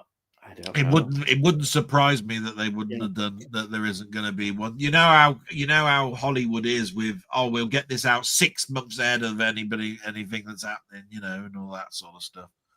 Is that a games film? Wild Hogs. No, is it? I don't know. It's a sports. I'm asking you. Wild Hogs. If I remember rightly, it's a sports thing, isn't it? It's right. I don't know. I've never heard of it. No. I'm never really big on those types of films. I see them once and then forget about them. It's like I didn't know. Remember when I was talking about that idea that I had. I said, do you know what? I've got no end of Jerry Goldsmith scores, and I've never seen the films of, like Rudy, and I didn't know that Rudy was a sports film. Oh, yeah, yeah. You know what I mean? Yeah. And sometimes you get a surprise, and it's like that with things like Wild Hogs and all that sort of stuff. Yeah. So I tend to have seen them, and then I've forgotten about them. Yeah. And then somebody will bring it up in a conversation. And I go, I'm sure I've seen it, Yeah. I think I can see the case for it now, but then again, I might be thinking of something totally bloody different. That's the problem with my brain. You know what I mean? Right. Tony says it is Steve. One of his I enjoy, not mentioned much, is Barnacle Bill. Think it's an Ealing production. That doesn't ring a bell. Barnacle, the name Barnacle Bill, really. Yeah, I've heard that name, but I didn't know. I've not known about the film. I don't know about the film. And then says, Devil Wears Prada too. Well, I've seen Devil Wears Prada. I'm so excited. The teaser was great. Oh, right. Sydney Sweeney. Oh, is she in it? Oh, and Lady Gaga in it for sure, and many others. I'm highly anticipating this one, and they will spin off to the series. Oh, well, I think it sounds quite interesting now. If she puts in a performance like A Star Is Born, Lady Gaga's it's going to really she can't put any feet wrong, I suppose you could say. She's really done well at the cinema. She's actually matured very well. Yeah. And then says. Akkad family made Wind and the Lion. Right. Yeah, we mentioned that. 2010 underrated. What's that about? Is that about 2010, the year we made contact? No, I think it's. Is it still about that film? Yeah. I don't know. Anyway, go on. Yeah. Better Francis Sturgeon performance. Outland are Raising Cain. I've seen both films. Yeah. But I'll go with Outland, I think. Yeah, I'm afraid Raising Cain is a tour de force for the main actor in that, because he's a schizophrenic. I mean, it's a real shocking thing. But Outland, I don't think there's really any really poor performances in Outland. I don't know what it is. Maybe it's me and my love for that film, right? Yeah. But it's just, I do agree with what somebody said. Somebody said, although it's High Noon in Space, the baddies are not really that menacing. Yeah. But I look at it like this: they're supposed to blend into a mining colony and then go after him, aren't they? They're supposed to land on the shuttle. Yeah. And then start, because they're hired killers, and then go after them, right? A person that's an enemy needs to be undercover and not show his face. Do you know what I mean? Unless it's a bruiser or a thug. Yeah. And this is a mining colony, so basically nobody knows anyone really, and they just work together. They're not. There's no real relationships going on or anything. So I look at them as being faces that blend in. So no, you're not going to have anybody that's really menacing, because they're going to show their card too early, aren't they? Yeah. But that's just my feelings on that. Yeah. And then we've got Rocket Bunny. A particular thing I love about Outland is all the tech and look. Yeah. It looks like it fits in with the Ridley Scott Alien Blade Runner universe, that retro manual tech aesthetic. Yeah, and there's a number of films that are like that, like Saturn 3 springs to mind. Yeah, apart from the stupid robot that's in it, which is, and the fact that you've got an old geezer with Farrah Fawcett, who's got to be the most luckiest bloke you'll ever find in the galaxy, right? Because he's going, what this 60-year-old bloke with his like 25, and they're getting it on every night. Well, yeah, he's of course he wants to stay together, those two. Bloody hell. Right? But what I'm trying to say is, it looks like they've mined the inside of a, where they're living, and it looks like a mining thing, and there's a hydroponics lab, and it's just lots of metal runways that they run along and all of that sort of stuff. I think, I think that fits in with the Outland, and the Alien, and the Blade Runner. Yeah. You know what I mean?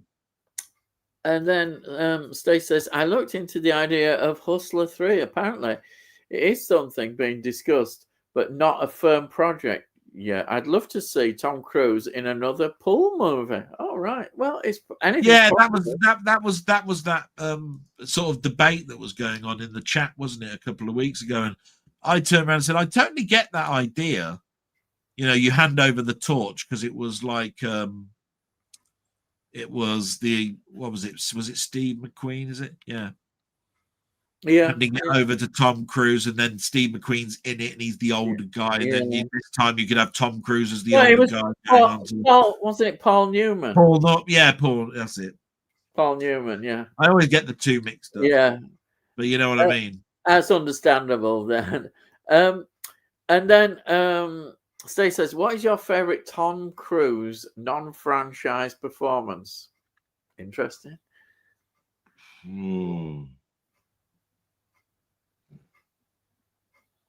I know mine, but I always forget the bloody name of it. I really liked him in that one where it's like Groundhog Day, but science fiction. It's that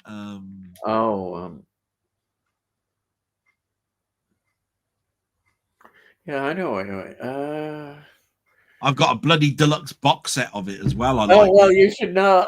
You like me. Yeah, I get so tired at this time. No, but it's all right. It's like Murder, Death, or something. You'd pick the Tom Cruise Groundhog Day film. I call it that. That's the one you pick. Yeah. I mean, I could have said Minority Report. Could have said loads, but yeah, I'm gonna say, I think Rain Man. Yep. Yeah. Or Eyes Wide Shut, which I love. Wow, that's a shocking one, because I tell you what, that Commode bloke, that does it. He hates that film. Yeah, I know people do. It's a divided film, but I like it. I think it's great. I love that. Don't think of it as being Coppola's like sort of like a hidden masterpiece. Yeah. You know what I mean? Yeah. I saw it and thought, this is great. Commode just turns around and says, yeah, he just wanted to film an orgy. Right. Yeah. Well, but that's sometimes people that don't look at things in the right way. Because it's not just about sex. This is what it's trying to. You don't understand that Kubrick knew a lot about these organizations as well, about these sort of groups that get together in secret. It was something he knew quite a bit about, and I really love the film. I think it's great. And then Alex Proyas, maker of Dark City and The Crow, is adopting the famous science fiction play Rossum's Universal Robots. Yeah. I'm excited to get updates for that. That one will be amazing. Maybe it's a strong play that I've heard of that. I like Dark City. I didn't really get with The Crow, but I've got different reasons why. What, The Crow? Did you say The Crow? Oh, I don't like that. I just don't. Dark City. Have you seen Dark City? Dark City is a much more interesting film.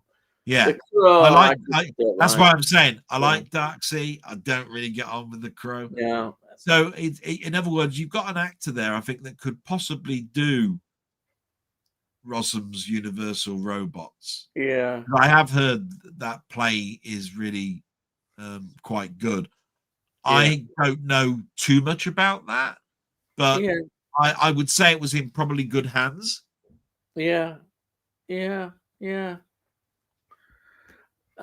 Let's see. At Acres, mine is American made, as Stephen Taylor says. evening, everyone. Hello, Stephen. Welcome, Stephen. And then Stacey continues. I like the one where he is a teacher and can't recall the name. Which is that one? I don't know which that one is. Do you know that one?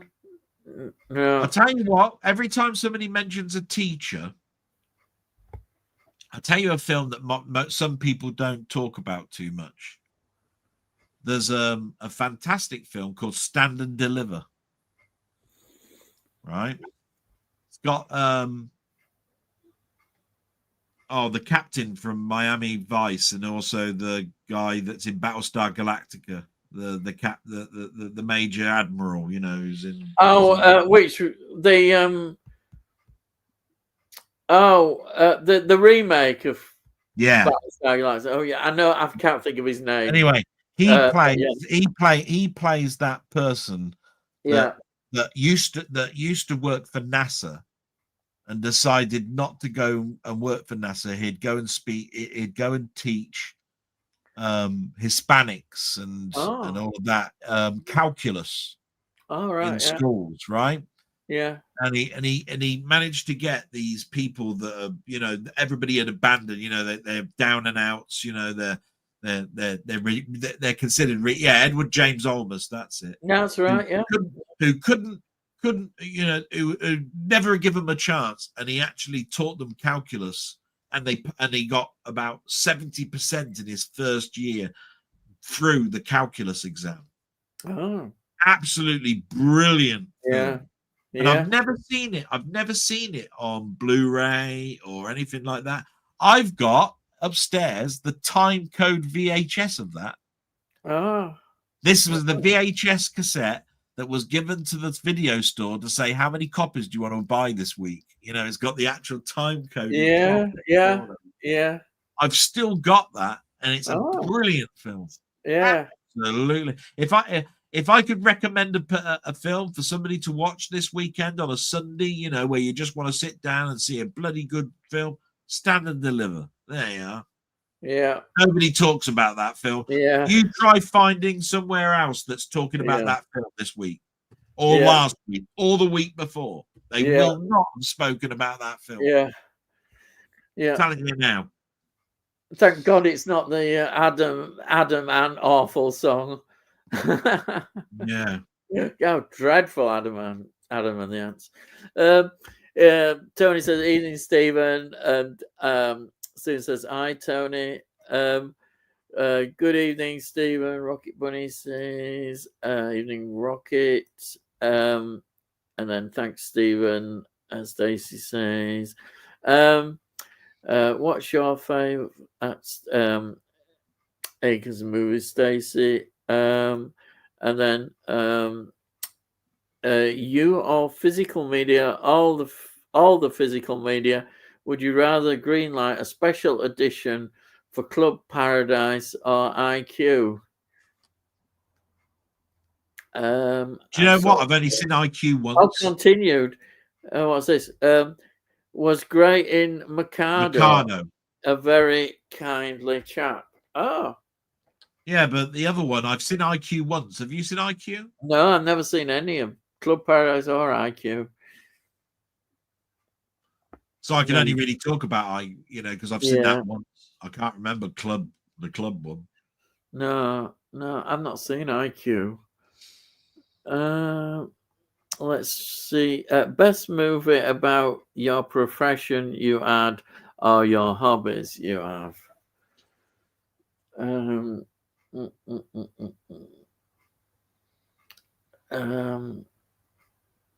Best movie about your profession you had. Yeah. Or hobbies you have. Oh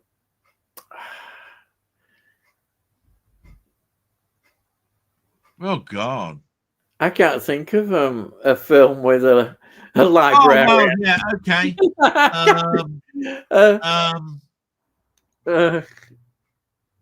But I work for the Ministry of Justice, the court, so I could think of any courts film, can't I? Film in a court. So I could have 12 Angry Men, couldn't I? I could have I could have all sorts, of court films. I could even have Star Trek 6, couldn't I, with the Klingon court? So I find that a bit easy. It must be hard for you being Captain Birdseye. I mean, there ain't that many films about him. I can't think of. Can you think of a film that involves a library? A library?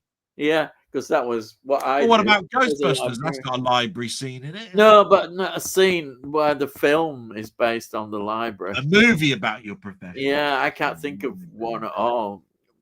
A librarian. I can think of librarian characters, but where the film was actually based upon the profession of that person, the whole film. Well, I tell you what, you could cheat, couldn't you? Because what is a library person other than a curator? Yeah, there is. Now, if you're a curator, you could turn around and say the man from Warehouse 13 is a curator, and that means he's a librarian, isn't he? So yeah. Oh, you could say the Star Trek episode where there's a library and they have to keep going back into the past because the future's dying. I'm only trying to help you out by getting you out of a sticky situation. I can't think of actual film involved in a library. I'm sure there might be an Agatha Christie one, like Murder in the Library or something, but I've never seen. No, I bet you there is, isn't there? I bet there is, but I don't know whether it's made a film. I bet there's a book or a TV. There might have been a TV series, Murder in the Library. I'm just trying to think now. You could be that person in the Star Trek episode where there's that robot curator that sends McCoy and Spock back in time when the world is about to blow up. Do you remember? Oh, yes. Yeah. He's a library person, isn't he? Yeah, he is. Yeah, because they have to find the right. Yeah, it's good that, and they get sent to strange, awful places, don't they? Yeah. Then the planet blows up. And that's it. Yeah. Nice ending. So, our hobbies you have. Let me think.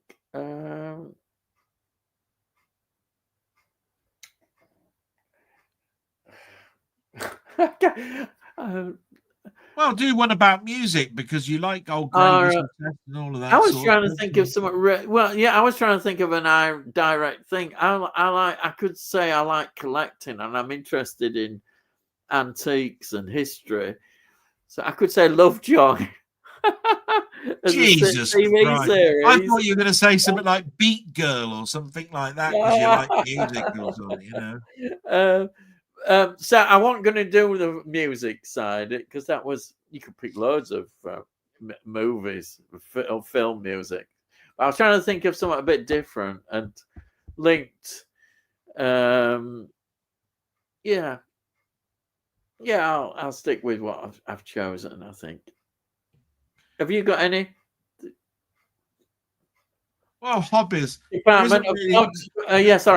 Yeah, most of the stuff on comics are documentaries. There aren't really that many. Yeah, there's not a character. Isn't there a character that collects? I mean, comics? I could always turn around and say, well, Spider-Man films, because I like Spider-Man comics or whatever it is.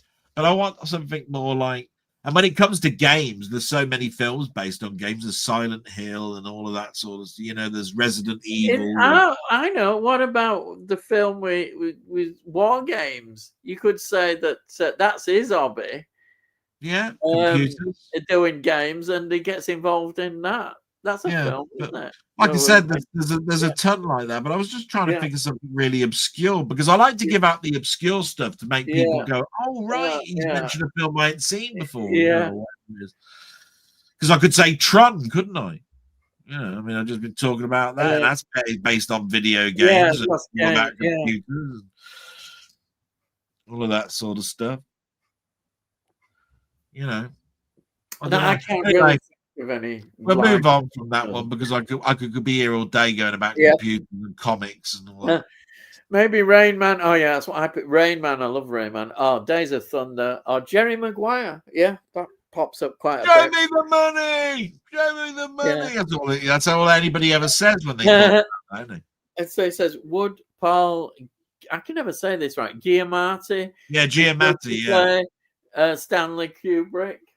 I think so. Yeah. Yeah. Do you know what? He's one of my favorite actors. Yeah. Ever since I saw him in that John Adams, that president, the second president of America. Yeah. And I've seen him in Billions, that Billions. He has been TV popping up series. quite a bit recently, hasn't he? This year he came up, I know, was it in January there was a film that he got a bit of coverage that he was in. Oh yeah, because it was the Christmas film that was the Hanovers or something like that. I can't remember. And rest in peace to a great chap director, Lee Tamahori. Kindly as well. Great films, The Edge and Once Were Warriors. Always great to work with. We'll miss him. Actually, wasn't it McMahon Movies that put out a rest in peace for that? And where is McMahon today? I don't know. I don't know whether he's come in. I missed the old song. Did he do he would do. That would be his kind of thing. I must have missed that. I didn't know he did a rest in peace. Yesterday, one day. Yeah. And then Stephen Taylor says, if Sky go ahead and buy ITV, would you be willing to pay a subscription charge to watch it? No. You see, if Sky go ahead and buy ITV, you'll probably just get it as part of the Sky package. Yeah. So you wouldn't really be doing a subscription. I watched that YouTube channel called Adam Martin. He does all about the history of the BBC, BBC Two. It was that one I mentioned in my blog where he talked about the moment that BBC Two got the highest grossing amount of viewers ever, and it was to do with the Steve Davis and Dennis Taylor snooker match in 1985 when they got BBC Two got 18.5 million views after midnight on a channel that never gets anything more than about 8 or 9 million. You know what I mean? And I like all those types of YouTube channels that do all of that. Like the history of. I mean, he talked. I actually asked him a question. I said, "Does anybody know?" And I don't know if anybody out there does know. The Anglia ident for the TV network was a knight on a steed with a pole sticking out of it with Anglia in it. It was made out of silver. Right? Pure silver this thing was. And I said, does anybody know who's got that? Like that statue. Because that was iconic to me, like the ATV symbol, with the 3 rings and all that. Stuff. I used to love all these idents, like London Weekend Televisions, London Bridge, that split apart, in the middle and all of that sort of stuff. Yeah. And Anglia had the most glorious one with that little knight on a steed. It did, yeah, I remember that. Yeah. And apparently, it used to be in the lobby of the Anglia television production studios. But I went, well, yeah, but when Anglia went, gone, it was merged with ITV. Who got that statue? Who got it? You know what I mean? If it was in the foyer in a bloody display cabinet, somebody's got it, haven't they? Yeah. I tell you what, that was iconic. That was anyway. And Steve's game says, "No, there's nothing worth watching on ITV." I know what you mean. And then Tony says, "Don't watch broadcast TV, Stephen." So definitely not. Good point, Steve and Tony.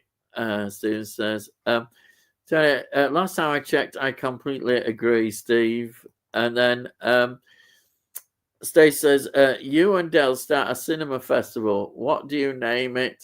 And what non-franchise action movie do you have play? You and Del start a cinema festival together. What do we call ourselves? Pepsi and Shirley. No, God. Pepsi and Shirley Cinema Festival. With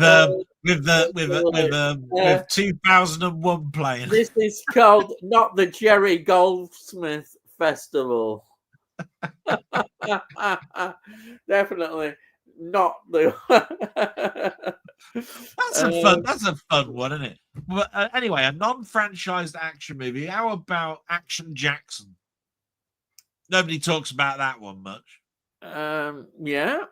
Okay, I'll accept that. Why not? Have you seen the film Action Jackson? I've seen it. It's come a long time ago. Again, isn't it sort of black Carl exploitation kind Carl of? Weathers, who played Apollo Creed in the Rocky films. Yeah, it was supposed to be his big break as a lone standout sort of like thing, and it got nowhere. Yeah, but he's now quite respected as an action film. Yeah, now, yeah, believe it or not. Yeah. All right. Oh well, that's it. We've given our thing. And then says, I've just watched the trailer for the new Gore Verbinski film. Good luck. Have fun. Don't die. It stars Sam Rockwell and it looks bonkers. I bet it does with Sam Rockwell in it. And then here we've got, because I was on back. The most prolific of the ex-Beatles is certainly Paul. However, for critical acclaim, Jaws was such a memorable songwriter. Is the only Beatle I've seen live with Gary Moore at the album. Oh, wow. Fantastic. But what I was having a rant about, this is what brought this about. I don't think you were there. I was going on about John Lennon being overrated. Right. McCartney is actually the one that was better and the genius. If I remember rightly, wasn't Paul the one that actually probably had more music lessons than John Lennon did? He actually did go to music class or something. Did it? And that John Lennon liked music, and he was in a skiffle group. Yeah. But it was Paul that was that John Lennon invited over, because he actually played an instrument that he wanted him to happen with his band, wasn't it? You see, my argument was that after the Beatles broke up, John Lennon is known for Imagine, really, the song, not necessarily the album. And the fact is, if he hadn't have had that song, I don't think he'd be revered as much in terms of his career. I know he might have done more. We don't know, obviously, because, him dying when he did. But McCartney is a lot stronger. Wings were a great group. And even solo McCartney after Wings, I still think better than Lennon did. I think Lennon gets the praise because he's seen as the legend, and it's because, as I say, that he died. The only problem I've got with John Lennon is not about his political views or anything. It's just I did not get on with Yoko Ono. I just did not. Well, yeah, that's what another. She just annoys me. Yeah. Just looking at her annoys me. Yeah. I still think he is overrated. I think John Lennon. I don't know. I think if you ever study piano, right, and you look at Let It Be and all of those simple, because they're quite simple chords they play, right, you'll see that actually John Lennon's chord progression in Imagine is really quite highly structured, apparently. I still find it, because it's middle C, it's quite an easy one to sort of like try and teach someone, right? You could actually get somebody to sit down and probably play that by the end of the day.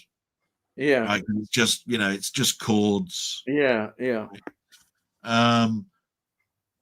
I mean, I would say I think Paul McCartney is probably underappreciated because John Lennon's name. Exactly, that's my. I think he's legendary status because of his death more than. Yeah, exactly. That's what I think. I will say that. Yeah, I think it's true. Yeah. But I do think when those two got together, it is like it's semantic. It is like Elton John, with Bernie Taupin. You get the two together and they come up with gold. You haven't split apart. They've done good stuff to get with other people, but you put them together and it just seems to work. And I think that's what it was with Paul McCartney and John Lennon. Yeah. And I think, as I say, with Wings, Wings are a great group. Well, yeah, because Linda McCartney. I mean, Who'd have thought that Linda McCartney had a whole aspect to Live and Let Die. You know, she did all the percussion. It's I mean, you pick albums of Wings. Band on the Run is an absolute classic. Yeah, Band on the Run. I think Venus and Mars is. I love Venus and Mars. That's got some great stuff on there. Yeah, I find. I mean, Give My Regards to Broad Street is a terrible film. It's a good album. Yeah. Terrible film. Yeah. You ever watch that film? No, I've never seen that one. No. I mean, I can at least watch Xanadu, right, and come away going, it's bloody awful, but it's got some good bits in it. Yeah. Right? I watched Give My Regards to, and you thought, crap, it's all shit. Yeah. Absolutely atrocious. Yeah. Crap. Yeah. So I'll put that against John Lennon and Yoko Ono in their first album, which is absolute batshit. It's terrible. It's Herbs wailing away, and whatever's going on. Yeah, because she was in that weird. She was in that weird pop thing, wasn't she? This sort of like just batshit wailing, playing, banging jam jars together, and all sorts of shit. Painful. It really is painful. It's absolutely painful. She was in that Yoko Ono Cincinnati pop something or other. What the hell are you on, woman? Are you on planet Earth? So that's why I rate Paul McCartney higher. I think definitely. Linda McCartney and Paul McCartney. I mean, it's such a shame when she died. She died of cancer. She was, and she was a well-respected photographer. That's why that was her thing, wasn't it? A photographer. Yeah. They came out with a song together, didn't they? Called "Coming Up." Did they do one together? Coming up like a flower. Coming up. Yeah. I forgot what year that was. I bet it was the 1980 or something. And then Tony says, "Hey kids, I'm curious. Do you have all your questions written down? Because I can't remember them all. If not, I know it's my memory's pretty bad. Brain. My memory's very bad. The Beatles biopics are all being filmed at the same time. Oh, bloody heck. Aris Dickinson, John Lennon, I think. Paul Mescal McCartney. Barry Keoghan is Ringo. And Joseph Quinn for George. Sam Mendes directs. Oh, really? Wow. It'd be interesting to see how they turn out. It will be George Harrison, I think, got so much better. Oh, yeah. And also, I mean, if I'd have just written something, I'd be so happy just to have written that one song. And he did. And it is, what can I say? It's just a masterpiece. Something about something is just. I just looked it up because I was telling you that I saw Lethal Weapon 1 and 2. Yeah. I just remembered, right? George Harrison did the end track called Cheer Down. Oh, did he? Oh, wow. And I'm pretty sure he did so much work with ELO, Oh, yes. Yeah. Because they did the Traveling Wilburys. They did the Traveling Wilburys. The Traveling Wilburys were, George Harrison should get more light, I think, and do.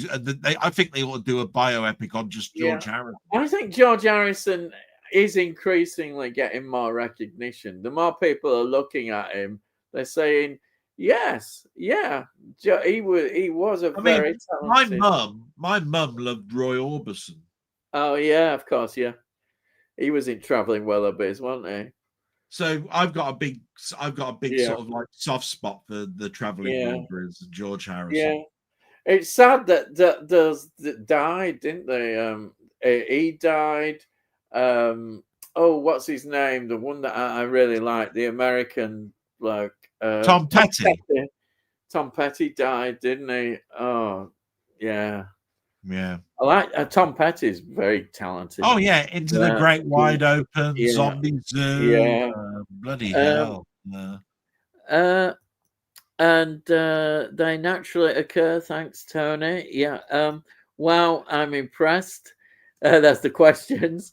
If you could trade one Michael Caine starring role for one Jeremy Irons role, which would you do? Jeremy Irons.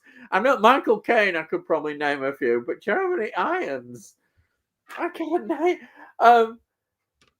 French Lieutenant's Woman. I can think of it's in that, isn't it? Well, I'd probably choose something like Clue, and he's in that Cronenberg. How about Die Hard 3 with a Vengeance? The which one? Oh dear. I can't think of any.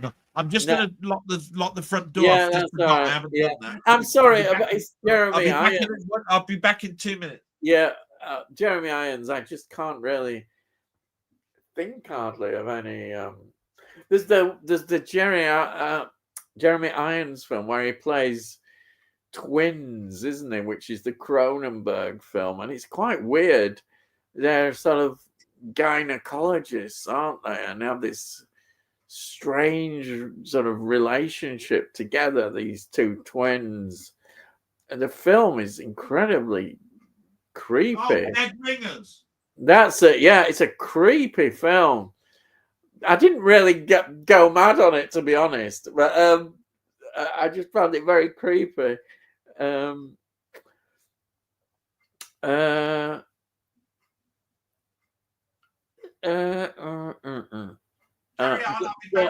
can't trade a Michael Caine role for anything for Jeremy Irons. I really can't. I mean, Michael Caine will do anything. Do anything. Okay, if Michael Caine will do anything, I'll say okay. Michael Caine doing Dead Ringers and Jeremy Irons doing Jaws 4: The Revenge. Sorry? Jaws 4: The Revenge. Okay, yeah, that's a good one. That's a good one. The Island, which is pretty awful film, but yeah, they could do that one. Swarm. Yeah, there's loads of awful Michael Caine films. Right. The next question. Comment is Rock Bunny sent one. Doing all these Beatle biops so close together has me worried. It stinks a bit of a corporate management treating it like a franchise. There is something a bit strange about it. It's like this. I think you're right. There is this sort of corporate feel to it that they're bunging these films out. Yeah, that's why I'm not particularly excited by it. I mean, it would be great. Hopefully, we can all be positive about it, but I don't know. I don't know about it. Yeah, it's something we'll just have to see if it works out right. But sorry about all of that, but I couldn't find the keys, and then I thought, oh Christ, it's 11 o'clock, and I don't want to lock the door at midnight. No. So. Here we are. Steve's Gaming 2 says, Del, incoming rant. Can you please stop saying season? There you are. Series, yeah. And it's series. Look at the bottom of the new Blake 7 box. Yes, all right. It really says it is point taken because I do remember there was an old friend and he used to say, don't say franchise. Yeah. It's not, but it is actually a franchise. He was wrong. But I did start saying IP. Yeah. Right. Intellectual property. Yeah. I know. But yeah, it's terrible. Like he doesn't like it box set either. When was the last time he bought a bloody box? They ain't going to box anymore and all that sort of stuff. Oh. Right. And why is it that digital streaming stuff says you're going to watch this box set? Well, there ain't no bloody box in streaming, is it? What a stupid thing to actually call it. And I know It's a slip of the tongue. It's it's one of those things. So you will get. I put a disclaimer on every single thing I put. Look, if I misrepresent or say something wrong, apologies. But I'm talking for 3 hours. I'm bound surely to get something wrong. Well, I think it's like, and I know not everybody likes franchise, and we'll say, a series. I'll say a series of films, but series, of course, has those other implications. So in the end, people know what you're on about. If you say franchise, people know what you're on about. If you say series, there are some stuff on my shelf that say series 1, series 2, series 3. Yeah. Well, that's how it is. And the series is a more British thing, isn't it? It's a British thing. The Americans don't do it. Yeah. No, I've got stuff that says season 1 and season 2. Yeah. I have got them on the box. It's just that I do mix them. I shouldn't say it. Yeah. I am British. But I mean, like Doctor Who, on the classic Doctor Who, as the season, it has down as season 1, 2, 3, and 4 and 5. Yeah. Which is, and I'll just have a quick rant. What's all that rubbish about Disney starting Ncuti Gatwa's thing? Oh, it's season 1 again. What a load of bollocks. I hope they totally ignore that and just carry on with whatever seaon was next. I mean, what is the point of Yay! Ian rant. I mean, why? It's not season 1. It's ruining your shelves. Look, I didn't do my question right. Mind you, I wouldn't have. I've just finished my rant. I wouldn't have Ncuti on my shelves anyhow. He can bog off. Yeah, right. No, sorry, I didn't mean to interrupt you. But I just remembered, right, just before we started, the question that people have got to answer before the end. Favorite Ray Harryhausen scene ever in a Ray Harryhausen film, right? YouTube did this great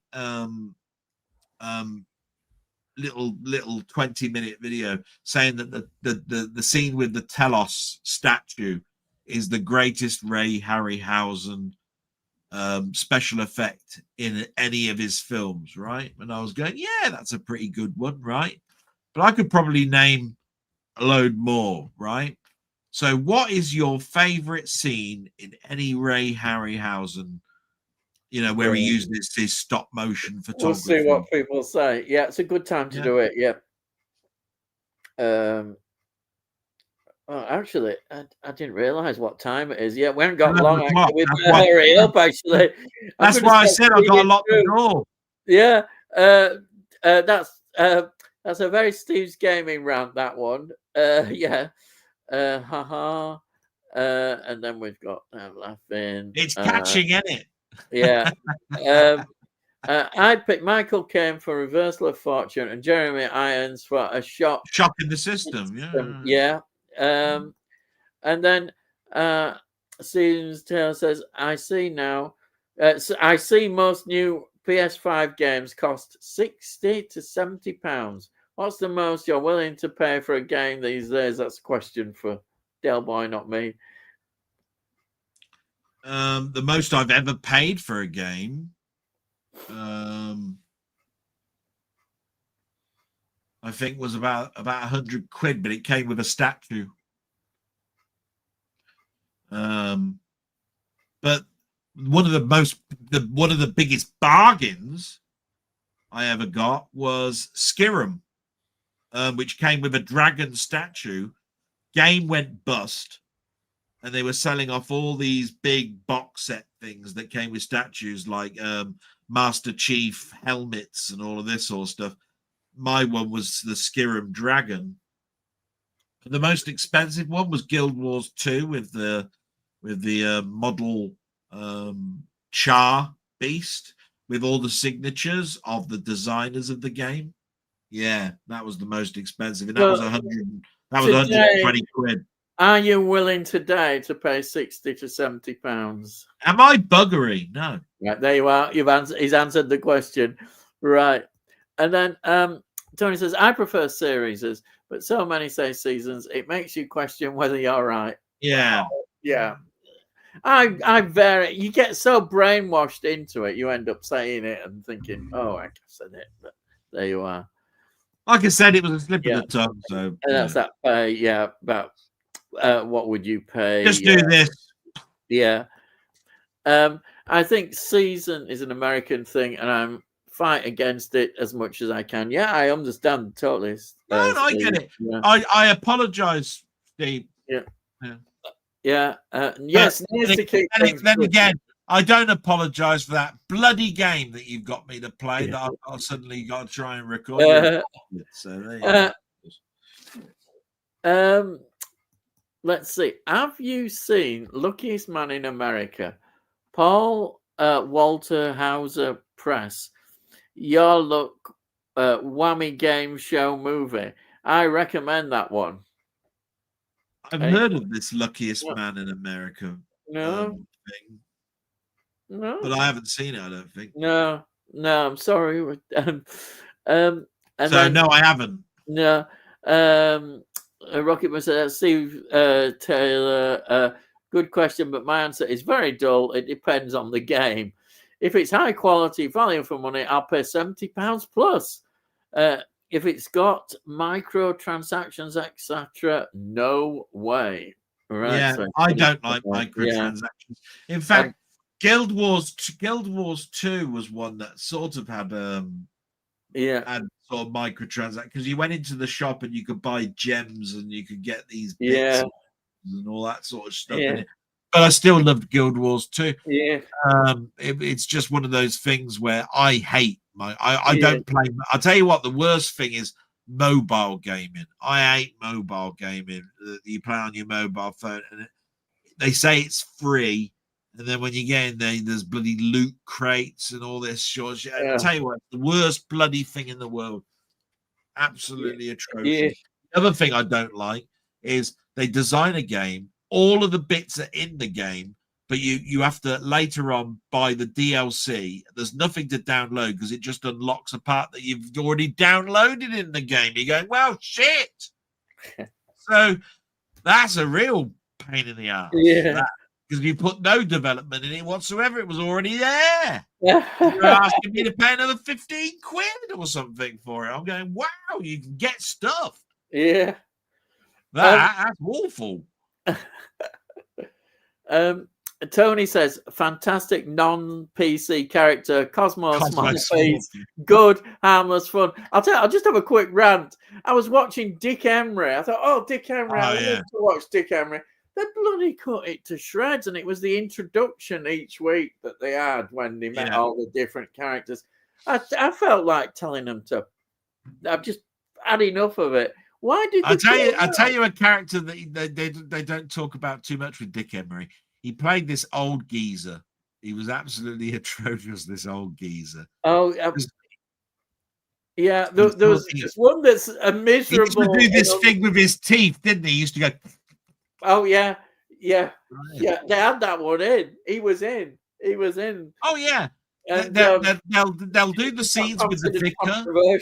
They'll do the vicar, and they'll do the honky tonk and all that. No, they didn't. They don't do honky tonk, and they don't do Mandy. Honky tonk and Mandy got cut. In what? On TV? Yeah, on watching on YouTube. It was ridiculous. Oh, on YouTube. Yeah, on YouTube. They showed on that Rewind channel that I was telling you about, like Legend and all that. They showed the Dick Emery show. They actually showed those Mandy and Honky Tonk. Oh, that's great. They should do. But they wouldn't show Mandy, and I thought they wouldn't. But they showed that one that's the is Mandy the one that's sort of got a sort of like coat on? She's really big. She's got big. She's got. Oh no, right. Yeah, I was thinking about the one that's got like a face like a bloody salmon, got lipstick on. She's like an old battle axe. Oh yeah, there's one that calls herself Miss. She was on it. Miss, that's it. Yeah, that's the one. Miss. Oh yeah, she had a better. And then she goes chasing after, attacking the bloke. Trying to get him. Beats him over. That one they showed. They showed that one. Yeah. Oh dear. But Dick Emery, I told you, he did 2 shows before he died, where they were actually they were actually whodunit type murder mysteries. Yeah.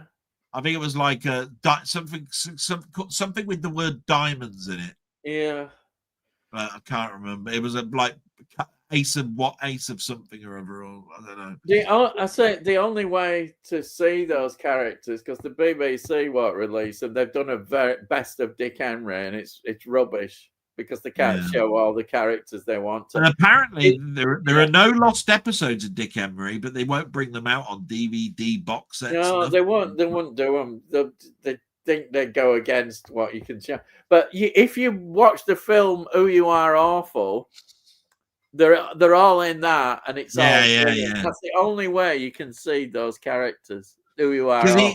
It was great, isn't it, when he was doing the stuff with Roy Kinnear, where they're both like dad and dad and son. That's it, yeah, the skinheads. Sorry, Dad, I've got it wrong again. Yeah, I've got it wrong again. Yeah. Oh dear. Anyway, Rocket Money says Michael Keating is alive. Oh, I haven't seen him interviewed for a while. The episode Del was talking about is City at the Edge of the World with Colin Baker as That's Babe. Right.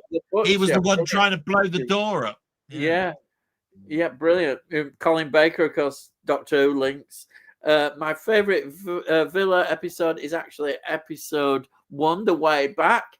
He's much more sly and devious, even though he only has a few lines. Yeah, they softened him up an awful lot. I like to watch all those together, all those early episodes that set up the series. It's always exciting, isn't it? You know, those early episodes. The first one, I like the ones sometimes where there's sort of like religious overtones. I always remember in the first, you know, the first series, where they went down to the planet, wasn't it? It was like there was a religious thing, and there's Brian Blessed there. That's it, Brian Blessed. Oh yes, yeah. As soon as you got Pamela Salam and you got Brian Blessed, you know you got a bloody good episode. Yeah. Because I think it's Pamela Salam, isn't it? And that power station. How many times did they use that power station? Oh yeah. But that was the future. A power station. Doctor Who used it, I think, as well. Do you think 2025 so far has been pretty average for films? As Steve says, Weapons, Sinners, and a few others were good, but not that many. I don't know. Well, you like Companion and also... I like Companion, Sinners, Weapons. Yeah.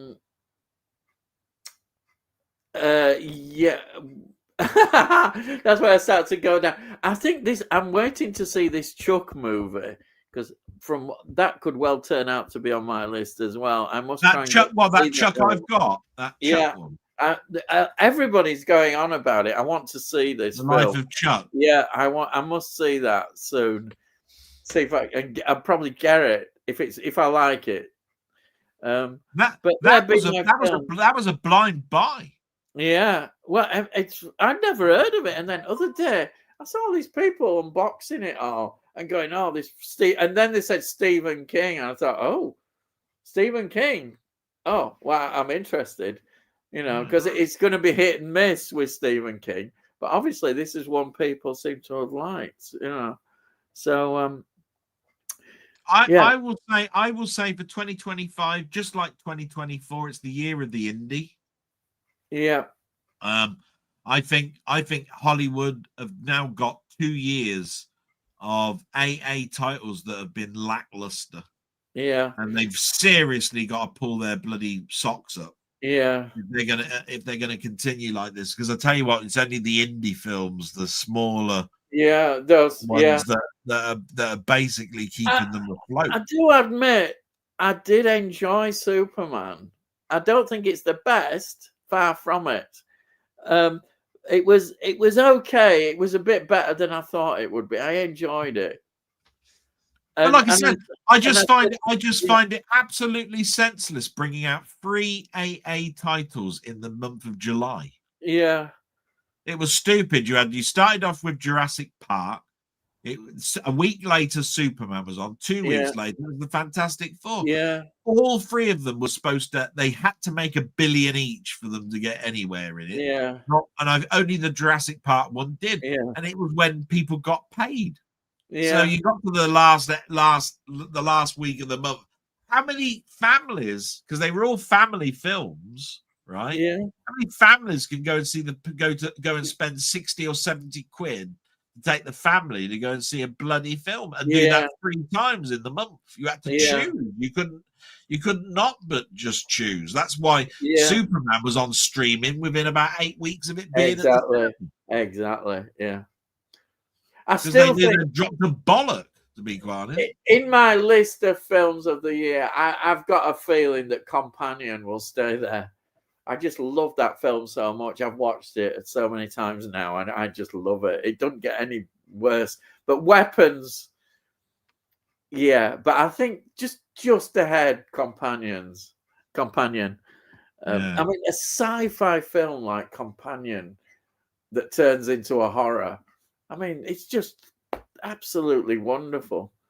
Sci-fi horror. Now, I think I've seen Companion now. Remember, I was telling you the other day, I said, I don't think I've seen Companion yet. Now, just remind me, does that have a scene where the girl pokes a bloody corkscrew into the top of his head and it drills into his brain and he falls down on the floor? Is that in Companion? I think it is. I think that. Right, so I've seen it. Right, there you are. You know I've seen it now.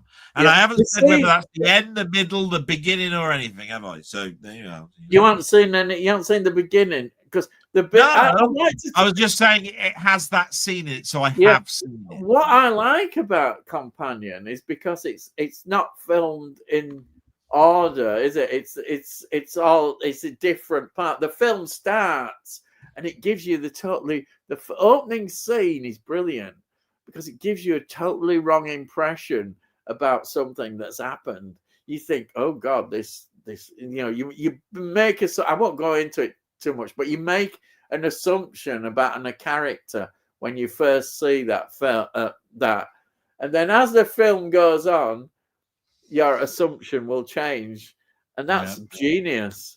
That's absolutely. It's because it's not filmed in order, is it? It's just. Anyway, we better get cracking, and it's 21 minutes past 11. My favorite Villa episode is City on the Edge of the World. Yeah, that's been mentioned again. So it says Stephen Taylor's. I think that 2025 has been a good one for films. Companion and Sinners started the year off, and One Battle After Another is the latest and best by a countryman. A film I want to see again. I want to see that. I've not seen One Battle. I'll take a look at that side. Thanks. It's good. Rocket Bunny, War Games mentioned. That's the tick in this week's checkbox. Brilliant. Well worth seeing. I wonder how much of the TV license fee will next year to pay for the $1 billion Trump damages. Sounds like a film. That $1 billion Trump damages. If you did listen to the actual the hurrah about all of that, you know that their charter is up in 2 years. It is, yeah. And I've been saying that's it. It's the end of the BBC as we know it in this form. It's going to go. It'll go into some sort of pay streaming thing. That's all it's got to do. That's the only way. Cancelled it this year, Stephen, when it came up for renewal. They won't catch me watching broadcast TV because I don't. No iPlayer either. That's Tony. Yeah, that's what's happening to a lot of people. Mr. Kipling, trifle bakewells are so good. Yeah. Are you allowed to listen to BBC radio, Tony York? I bet you have to have a license. You have to have a license to the radio. You have to have a license to the radio. Terry says, I hope that Orange One donates any damages won to a deserving charity. Sure he will. Being such a kind, generous, heartwarming guy. I know what you mean. Bollocks. Fig rolls. Yeah, used to be my favourite biscuit until I once saw a programme and how they were made. I've not eaten one since. Oh dear. What is it? There's ground beef or ground teeth or bones in it or something. You know. I don't want to know, Steve. I wish to remain blissful. That's what I would said rather that be. to me. Somebody said that to me. If you ever saw what went into sausages and corned beef, you'd never eat it again, right? Because corned beef is just basically all bones and ground up teeth and all hair and shit. Ignore it. Yeah. No need, no idea, Stephen. I guess not. No loss, really. I'm not saying I don't want to put anyone off. Okay. Thanks for the enthusiastic support, Del. I would rather watch programs on history than shit like reality and so-called celebrity programs or soaps. Just a quick rant. Who are these celebrities? They come up and I have no idea who they are. I have no idea about traitors. It came up on the news, right? It came up on the news, and the only one I recognized, I think, was Ozzy Osbourne's son. Oh, all right. So he's doing it, isn't it? But yeah, I hear all this about Traitors, the film, that thing that you must watch. That's on BBC, but I'm just not going to watch it. They didn't know what it was. Celebrity Traitors. It was Alan Carr that won, and he donated all of his money because he won 25,000 or some, or 250,000, and he donated it all to charity. He said, I didn't know that I was going to win. Gave it all away. I thought that was nice. Yeah, that's good. But I wish other people would do things like that. You're all sort of like prima donna, bloody money grabbing focus. Yeah. Rocket Buddy, Dell's subtlety reminds me of that scene in Patton. Hundreds of tanks are rolling towards each other in the desert. Yeah, Patton. What a film, Patton. Wow. And Stephen Taylor says, would you agree that Quentin Tarantino has never directed a bad film? I don't think I'd go that far. It depends what you mean by bad. No, I don't think he's directed a terrible film. Not well. I am. To be fair, I've not seen everyone. I've not seen that first one. So did you like Inglourious Bastards? Yeah, I enjoyed that. Yeah, I quite enjoyed it. Yeah. I'm not saying it's the greatest, but this is what I'll say. Whenever somebody asks a question like that, I always turn around and go, but you can always put the order of what your favorite film is and what your worst one is. And you'd have to ask yourself, well, is the one at the bottom then really that bad? Yeah. And I have to turn around and say, look, I love Ridley Scott, but I know which ones are at the bottom and which ones are at the top. Yeah. I just go, is the one at the bottom a bad film? Probably not. But it's just, it could also be that it's not my taste in film. You know, he did a subject that I didn't like or something. Yeah. Quentin Tarantino, when I was watching them initially, they were all gangstery or actiony or whatever it was. I love Hateful Eight. There's so many people who don't like Hateful Eight. I like Hateful Eight. I think the thing is, the top one is either going to be Reservoir Dogs or Pulp Fiction. Somebody's just asked. I'll tell you what. Somebody's just asked me, "Do you like 1492?" Right? Do I like 1492 Conquest of Paradise? Yeah, I do. And I'll tell you what, it's got a gorgeous Vangelis soundtrack. Absolutely gorgeous. I listened to that soundtrack loads. I thought it was better than Blade Runner at one point. Oh, there you are. That's good. That is a compliment. Yeah. There's a track on there called Monastery at the it was an Italian name. One of the most beautiful tracks you'll ever hear in your life. Yeah. Yeah. Sorry, he's just reminded me of something when this bloke was big at writing. Cain and Abel was a Jeffrey Archer novel. Do you remember? He was a conservative bloke who wrote stacks and stacks of books. One of his other novels I quite enjoyed at the time was First Amongst Equals. It follows 4 politicians, 2 each from Tory and Labour, and one ends up as PM. Yeah, he was into writing those books at one time. Did he write that one in prison? Oh dear. BFI. Oh, Tony knows his stuff. BFI Blu-ray Ian Scandal, which is how you ended up with the DVD. Yes. No, So I'll tell BFI you. I'll tell you how you ended up with the DVD, because he put it in a bloody envelope, put stamps all over it, and sent it to you. That's how he got it ended up in a bloody in your hands, bastard. He keeps sending stuff through Royal Mail because he's got shares in them. I'll tell you.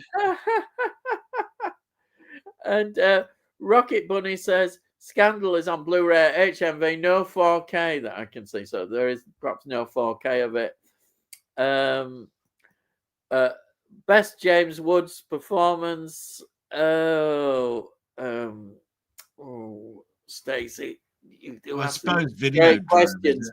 James Woods, Videodrome. That's what I just bloody said, you miserable bastard. I just said Videodrome, I suppose, isn't it?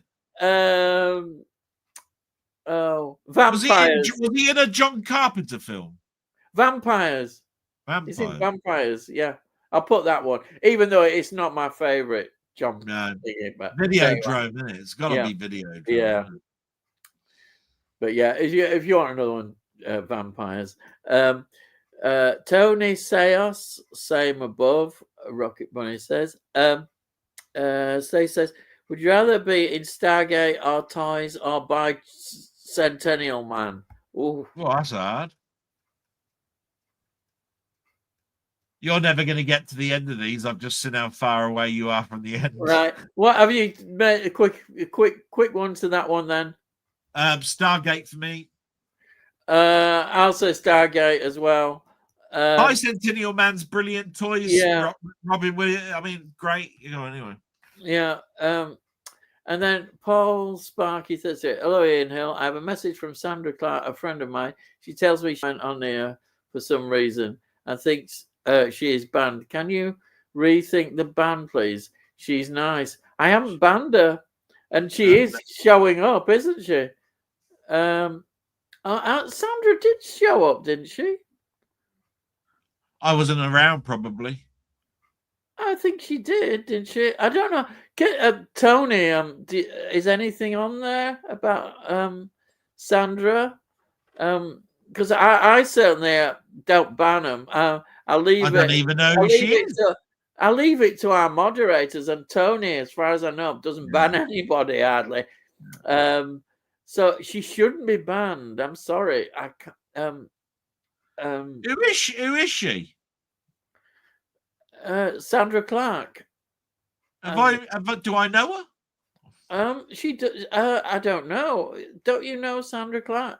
She does pop up. I'm so sorry. Anyhow, that she always has good comments. Yeah. I certainly she should be able Please come back, Sandra. I don't even. I can't even remember who that is. Yeah, I certainly haven't blocked her, and I don't think anybody else would have blocked her. If she is blocked, please unblock her. But I don't think she has been blocked, as far as I know. I'm not moderator. Yeah, I don't know how to do it. So I'm not a moderator, but in I don't see any problem at all. I welcome everybody really. So yeah, if she comes in again, maybe she could speak. Anyway, we better move on, haven't we? Look, we're going to be. I've seen White Mischief on TV a few times. I always remember it because Jacqueline Pierce gets her kit off. Funny how you remembered that, isn't it? And Jim Jam says, "Good evening." Hey, hello. Told you I'd be here. He says, I know. Sorry, I know Sandra Clark. She's lovely. She's she does all the gaming stuff and talks about Nintendo and her Switch. Yes, yeah. Of course she is. I love Sandra Clark. And she hasn't been banned or blocked. No, we won't do that. I'm sorry. Definitely not. If she comes in, I'm sure we could get her unblocked. Rocket Bunny, hey Jim Jam, and then he's probably in bed now. Says Tony. Hey Rocket Bunny, We're getting the end as usual, Jim Jam. I'm sorry, but sorry. I watched Tron on a 65-degree LG 65 OLED TV, and it was bloody gorgeous. And then we got Jim Jam said, I've watched Universal Soldier for the first time. Wow, outstanding. Agree. It's a great film. Very enjoyable. Do you like Claude Van Damme? In some of his films, I wouldn't say I'm a massive fan, but I enjoyed some of it. I must admit, the only film I really liked of his is Time Cop, and that I love Time Cop. Yeah, I've seen Universal Soldier. It's got that other one, Dolph Lundgren. Is it Lundgren? Dolph Lundgren, yeah. Yeah, he's in that with him, isn't he? Dolph Lundgren, yeah. Yeah. What's better, Rainbow or Pipkin? Rainbow. I'll go Pipkin. Yeah. Okay, question for Dale. What's your favorite episode of Up the Elephant? Yeah, he told me about that earlier on. Yeah. He can start off. What plot? Sorry. Here we are. Oh dear, Stacey. Well, what plot would you have wanted for Krull 2? And would you have Peter Yates back? Perhaps there's a comic book with a story sequel to this. It's a good question, but it'll take too long to actually answer. But I think there is a comic book adaptation of Krull, but I don't think they carried it on as a series. And would I have Peter Yates back? Well, why not? I suppose that's what I'm going to say. Right. And then, oh crikey, what was the last film you saw? Fantastic Four. Mine is going back into the mists of time. Was it Jaws? No, Lion King. The Lion King, I think, would be the last film I saw at the cinema. So you can tell. Lion King, bloody hell! That is going back a long time. Do you know what? If I was to ask my mum that question, she'd actually turn around and say it was Fatal Attraction, right? Yours is bloody ancient, isn't it? Lion King. Yeah.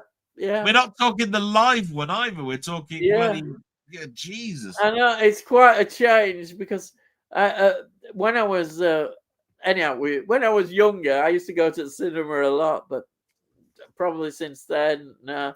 F1 for me. Oh, that favorite films. What's Dale's favorite episode of Manimal? He can start off and all. Laugh out loud, sigh. And then I'll tell you what. The last episode is my favorite. The one that ended it. And then not for the one to be. What's up, you old codgers? Oh well, we're all right as old codgers. Yeah. Thank you, old gits. Rocket Bonnet, we want the name of the episode, Del. We know you secretly watch. Yeah, I buggery. Do you like John Campea movie discussion and news program? I don't know that one. I'm sorry, I don't know. No. I don't watch that. Ian, you had a takeaway tonight? No. Yeah, because your son always used to bloody have the doorbell ring half the time. We used to keep seeing your ass. That's all we used to see. You used to stand up, see your ass as you go off and answer the doorbell, and I had to be stood here talking for about 5 minutes. How is your son? How is your son? How is your son, by the way? He's fine. Yeah, he's all right now. Everything's recovered. He's doing okay. Yeah. And then Jim Jam, favorite Linda Hamilton film. Oh God. Oh, Terminator, first one. Any idea? Linda Hamilton film. I'll tell you what. It's not King Kong. Terminator 2. Yeah, I've gone for the first one. Yeah, and then would Simon McCardle have been a good James Bond? I don't think so, but I can see why. Oh right, okay. Which James Bond movies would have been the right tone for Simon McCardle? know. He's sort of I suppose you could turn around and say Casino Royale. I suppose the one with Craig. With the yeah. I nearly said Craig David. Yeah, I nearly said that. Well, I just sort of went Craig. Yeah. Yeah. Craig David. Uh-huh. Everybody knows rewind. that one. Oh dear. Deep Impact for Robert Duvall. I knew it was. I thought it was. I just couldn't quite remember. Yeah. Udell, in for a treat with the F1 movie. Just put aside some of the realities of the regulations. Yeah. Enjoy it. It was fun racing movie. It is. It's a bit slow in the middle, but a great ending. It sounds you're all enjoying that one. Del, you bought F1. Heck, man, I'm disappointed. It's shite. Old crashes mixed with CGI and so many flaws. It's okay for a non Formula One fan, but all the Formula One fans I know have said it was dreadful. There you are. You know why I bought it, don't you? Go on. It's a steelbook. Oh yeah. We'll say no more. Yeah. The Exorcist 2. It's not a steelbook. That's why it's not a steelbook. It's why I haven't got it. Don't even make a joke about that, because if that comes out as a steelbook, you've got to buy it. That's what I mean. I'm almost hoping they do. So you have to buy it. It'll be another Snow White moment, won't it? Yeah, and they have an example of different strokes for different folks. And having a pizza party, pick one Ghostbuster to invite and one of the Ocean's 11 to invite. Look, I'll just do Bill Murray for Venkman for Ghostbusters. I mean, I'll have to move on, aren't we? Because we're going to be here forever. Yeah. Ocean's. I've never seen Ocean's 11, so haven't you? Say that. No, you got George Clooney, haven't you? Yeah. I'm not. It's funny. George Clooney's not an actor I rush to watch his films, but he's probably been in some good films, but I've not. Yeah, he was a shit Batman, wasn't he? Yeah. Yeah, indeed. Said Steve's Gaming. So I enjoyed F1. No, but I get what Steve's saying, because if you are a big Formula One follower, then the thing I look at it is like this. It's a film, not a documentary. So you've got to sort of like give it a bit of credence, haven't you, by turning around and saying, look, if you want to get people interested in Formula One, don't block it down with a documentary type thing. Do it as a film. And then if people go like and say, I wonder what a Formula One race is like, and you might entice people in. You do it as a documentary, and then people will just go bewildered by that. I've got a bloody clue. Yeah. So I can understand one stance, but I think you're right. I think you're spot on there. Spot on. It's the only way. A documentary, I think, oh no, but a film, it opens it up. Stacey, I'd like a Risk and Monopoly cinematic universe, both connected. Maybe the guy in the hat from Monopoly can become the war general in Risk. Hey, I like that. Actually, I like that. I think that's great. Imagine that. Hey, look, I've just got Leicester Square. Blows him up with a tank. Yeah, look, you ain't got Leicester Square anymore, have you? Sorry. Yeah, we got thanks, Del. And then what for? What am I being thanked for? I don't know.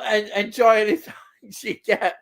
Nobody's insulting you see. So enjoy it. Rocket Bunny, to be honest, the main guy would never get on F1 super license, and if he did, he would be banned soon after all the dumb crashes he's in the main partying.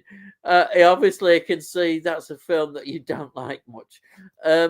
Anyway, each to their own. And then Rocket Bunny says, "Yeah, Steve, and every sci-fi space film would be a silent movie if we didn't suspend some disbelief when watching these things." And then, that's right. Yes, indeed. As Stacey says, better Samuel Samuel L. Jackson performance, Coach Carter, Jungle Fever, Oh, Negotiator. I'd go with the Negotiator. I like that film. Yeah, so I was just going to say that, so I agree on that. Okay, definitely. But I enjoyed your mini Steve rant about it. Anyway, mate. And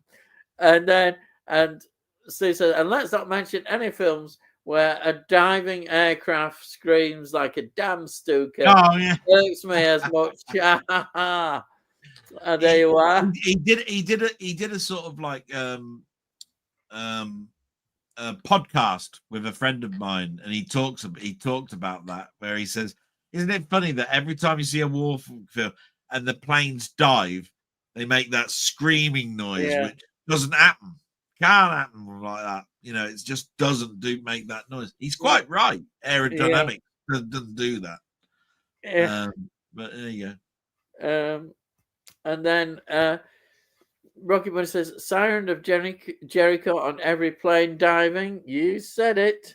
And then make elevator action movie. Elevator action is a game. You could do. Yeah. Be a bit boring. Yeah. And Rocket Bunny says, it's funny that you even get it with jets on some films. Oh yeah, like what about Firefox, Clint Eastwood? Jesus. Oh, yeah, it's a good one. Yeah. And then it's insane. Yeah. And then Stay says, I enjoy 3 Fugitives, 2 Del Thanks. Would you like a special edition for that one? Absolutely. Yeah. Love that film. I'd love a steel book of it. I'd love a special edition of it. Francis is so good in Outland. It takes a special kind of act to stand next to Sean Connery on a level playing field, in my view. Yeah. I really love the joy you both share in movies. It's a joy to be able to talk to. I didn't know how to use YouTube too much a couple of years ago. Well, thank you for joining us. Thank you. Yeah. Enjoy, I really do like that little picture as well from Scarface. Fantastic. I keep thinking that's what you look like. Yeah, YouTube is a great place for all negative stuff. YouTube is a great place. Yeah, it is. Yeah. And then his thumbs up on that. Stacy. 2010, Hyams, Del. The year we made contact. Yeah. Yeah. And then she says, the first Devil Wears Prada made 326 million. Wow. And cost 40 million or so. This one will cost 120, and I hope it makes 520 or so. Well, I'm surprised the film wasn't done earlier when they made that. I think my sister likes the Devil Devil Wears Prada. But making that amount of money, you'd have thought it would have been made earlier. You know how they normally are, because it's quite a while. It all depends on where you can go with a film, though, isn't it? Yeah, as well? Yeah. And you've got the writers that can do something with it. Yeah. And then you've got Rocket Bunny saying 2010 is a film I always think that's pretty average. And yet when it pops up on my streaming feeds, I always watch it, end up watching and enjoying it. Yeah, I know what you mean with those films. There's certain films you get, you think, oh. Yeah, but then you find out later. Then you find out later on. Then you find out later on that there's an extra 40-minute version floating out there, and you go, bastards! I didn't know that. Now I've got to find that one, and who's got that, and all that sort of stuff, because it came out on VHS tape, and I think it was a long version that came out. If directors were a team of 3, what 3 directors, alive and dead, would you pair up to direct the movies you choose? Do you want to go first? No, you go first. Okay, I'll choose Robert Wise as the dead one. I put Hitchcock, and I put Spielberg, and I'll put let's see. Well,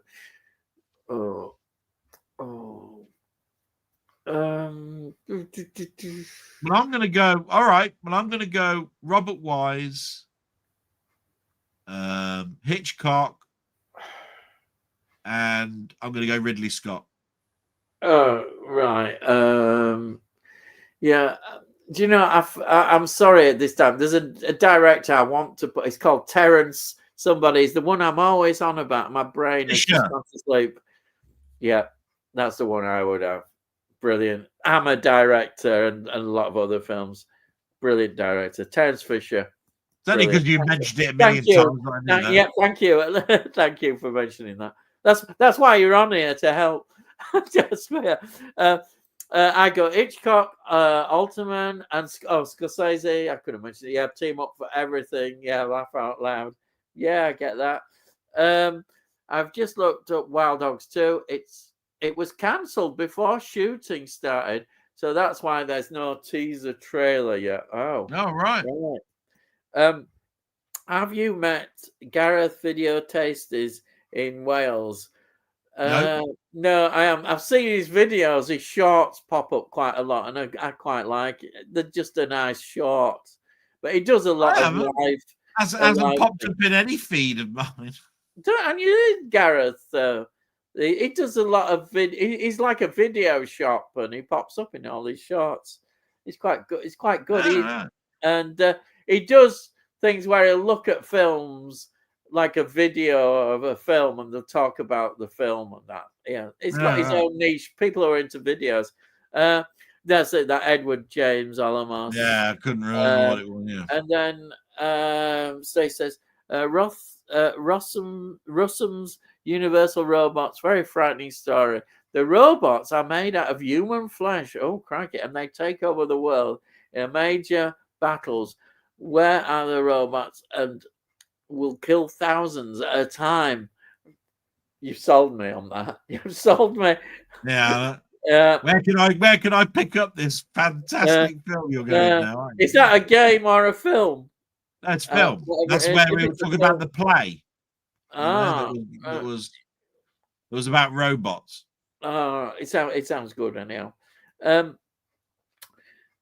Reuben is the film where Tom Conti plays a teacher. Yes, yeah, that's it.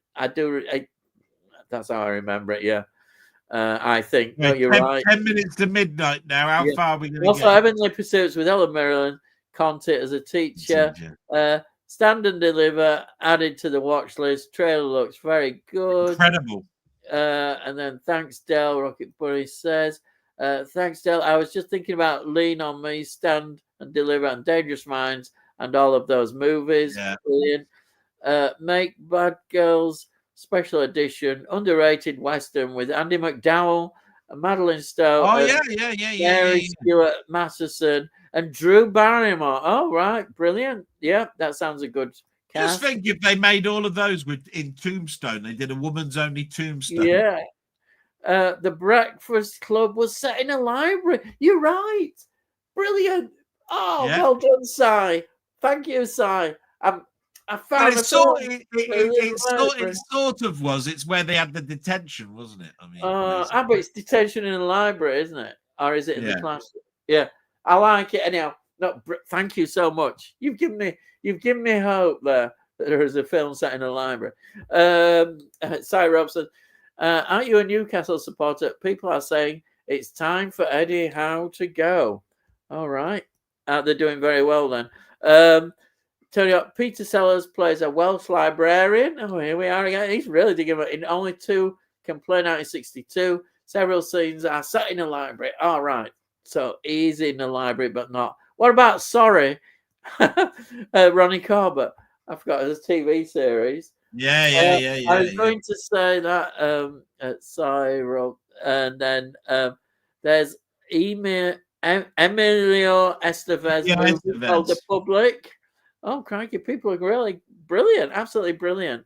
I think that's the name. It was all filmed in a library. It takes place. Brilliant, absolutely fantastic. People coming out with these titles. I'm a Tomb fan for all my sins. I'm not one of the lynch mob after How. I do believe that something has to be changed. Maybe formation to team or team selection, but no to How out. Yeah. Steve's Game Part 2, Great Minds. Stace says, You have an invisible yacht that you'll never crash or collide into anything. What movie would you watch a big battle part of, or any part of you would supervise from the yacht safely? Oh, So a crikey. big naval battle. Would you go with Napoleon, or would you go with something? What navy battle would you go for if you were in an invisible yacht that you could watch? I'd go for watching Battle of Trafalgar Battle of and Trafalgar, yeah. seeing Nelson dying. Yeah. Kiss me, Hardy. Yeah. Yeah, explosively Kismet Harvey, which doesn't mean kiss Kismet. me, Yeah, Harvey. Kismet is what he was supposed to Yeah, say. that's right. That's Anyway, famous, isn't it? Kismet. have you got anything that you can think of? No, I was going to go with the sort of like say. I wish I knew more about some of the navy battles that went on. Yeah, I thought know. you'd say Master and Command film. I mean, if I could turn around and say I'd really like to see Elizabeth I's battle against the Spanish with the boats. Armada. The Armada. Has there been a film called Armada about the Spanish Armada? I don't know. I bet. Oh no, I bet there has. I bet Errol Flynn did one because he did some with Elizabeth I, playing Walter Raleigh and what have you. Yeah, yeah. My favourite hobby film is easy as I'm a Formula One fan. Wrong. I enjoyed F1 movie, but my favourite is Grand Prix. No, I've actually seen that film. My dad was a fan, and he took us to see it in 1966. Garner is so good in that, and the cinematography side of its time. Yeah, I saw that on BBC One years and years and years ago. Yeah, I saw it at the cinema. God, my dad. It must be gutting to see Sunderland above you, Si. It must be. Also, is it just dawned on me that Page Master was at library? At library? I don't know. I don't know Page Master, but that's interesting. That's true. That we're certainly digging out the library films, which is great. Well, isn't Page? I think that's right. I think Page Master is that thing where it's a bloke who writes books or something, isn't it? That come to life or something, is it? Oh, really? Oh, might be into something else. That sounds good. Grand Prix was a good film. Probably the only good F1 film, Steve says. So I said, my favourite film about my hobby is Seven. Oops. Brilliant. You serial killer bastard, you. Brilliant. Yeah. Absolutely brilliant comment. Oh, dear. Oh, Stacey says, Humphrey Bogart is 30, comes back to life, and he wants to start acting again, and he asks you for advice. Would you put him in Godfather 4, Colonel Mustard, or Cluedo movie, or Bullet reboot? I wouldn't want to see a Godfather 4. A Cluedo movie. Well, we've got Clue, haven't we? I'll go with Bullet. Yeah, I would go with Bullet. Could you imagine a Bogart movie without him with a cigarette in his mouth? Oh, yeah, he'd have to. He won't be allowed nowadays. I mean, I don't know what I'd put. I don't know what character I'd put him in Bullet. I don't think Humphrey Bogart really fits a fast car going around. No. No. I mean, I could see him as Colonel Mustard, because that could be with anybody with a trench coat and a bloody cigarette hanging out of his mouth. Yeah. I just don't want to see a Godfather 4 film. No, we don't. It's not needed. It's ended. Yeah, it's definitely less mucky tonight. Rocket One, there you are. I think Victoria Tennant drags down all of me. And LA Story, who would you cast instead? Victoria Tennant. Victoria Tennant was Steve Martin's wife. Oh, right. I'm sorry, I don't know. I've got to be honest. I don't know. I can't answer that one. I've not seen those. But Victoria Tennant. It's like Clint Eastwood and Sandra Locke. She should never have been in so many Clint Eastwood films just because they were married together. Same with that. But I mean, you could have so many actresses, couldn't you? You could have Julia Roberts. You could have, I'm going to say, I'll tell you what, Sigourney Weaver. Yeah, who can act in anything. I think she can act in anything, I mean, can't she she? was great in Working Girl, weren't Yeah. she? Oh, it's one of my favorite all-time favorite films, Working Girls. Brilliant film. Melanie Griffiths could be Yeah, doing. I love that film. I say it's a Christmas one I watch at Christmas as well. Nicholas Parsons got the Anglican die after presenting the quiz of the week from Norwich. He deserved it, I'd Yeah. say. Uh, preparing for the Hiroshima Film Festival. That won't be for a couple of years yet. For executive. Well, that's good. Hiroshima Film Festival, brilliant. Yeah, Hiroshima. absolutely fantastic. So it says the Ian and Delboy Festival should be called the Oh, Condom bastard. Appreciation Society. What a bastard, Yeah, Si. he bound to I tell you mention what, it. Si, I thought you were my mate, you little shit. Yeah. Shanghai's surprise score and soundtrack underrated by George Harrison. Yeah. Thank you. Yeah, I like that suggestion. Yeah. Another feather in the cap for Paul McCartney is that Wings made the best James Bond track, Live and Let Die. Yeah, Delboy mentioned it, and it's true again. Just shows you my argument is right. My favorite is still obviously on Her Majesty's Secret Service, the main theme. Oh yeah, which is an instrument. Which is, but I'll say that's my favorite instrumental. Yeah. But it proves my point about John Lennon being overrated. Yeah. Yeah, I couldn't imagine John Lennon doing a Bond film. No. I saw Paul McCartney Wings live in Liverpool in 1991. It was an amazing night. After Band on the Run, Wings Over America was my favorite album. Oh, you look at that's one band I wish I really had have seen Wings. Oh wow, brilliant. Oh, fantastic. George was a traveling Willoughby too. What a super group that was. Yeah. Make a Shirley Valentine legacy sequel. It could happen. Somebody might do. It's one of the films that my mum really liked was Shirley Valentine. You know what? I can't even remember how that film ends. Does she go off with the bloke or not? I don't think she does. I think she goes to Greece doesn't she go on her own and stay there? Doesn't she get on a boat and it just goes off or something? Yeah, I can't remember. But it's not your typical perhaps ending that you thought would happen. So it's like they took the music away from Mamma Mia or something. Yeah, they really. It was a very popular film at the time. I remember people talking about it. So I'd love a Tom Petty biopic show, making of the various music videos, etc. Who would be your choice of Tom? Oh, I don't know. The blonde head. Oh, I'll tell you who. The bloke, what's his name? He's Welsh, isn't he? Ilfrid. Oh yeah, I know what you mean. I don't. Yeah, yeah. Bloke who's in Notting Hill and all of that sort of stuff. Yeah. Why not? Well, you see, he's wiry with that sort of hair. Yeah.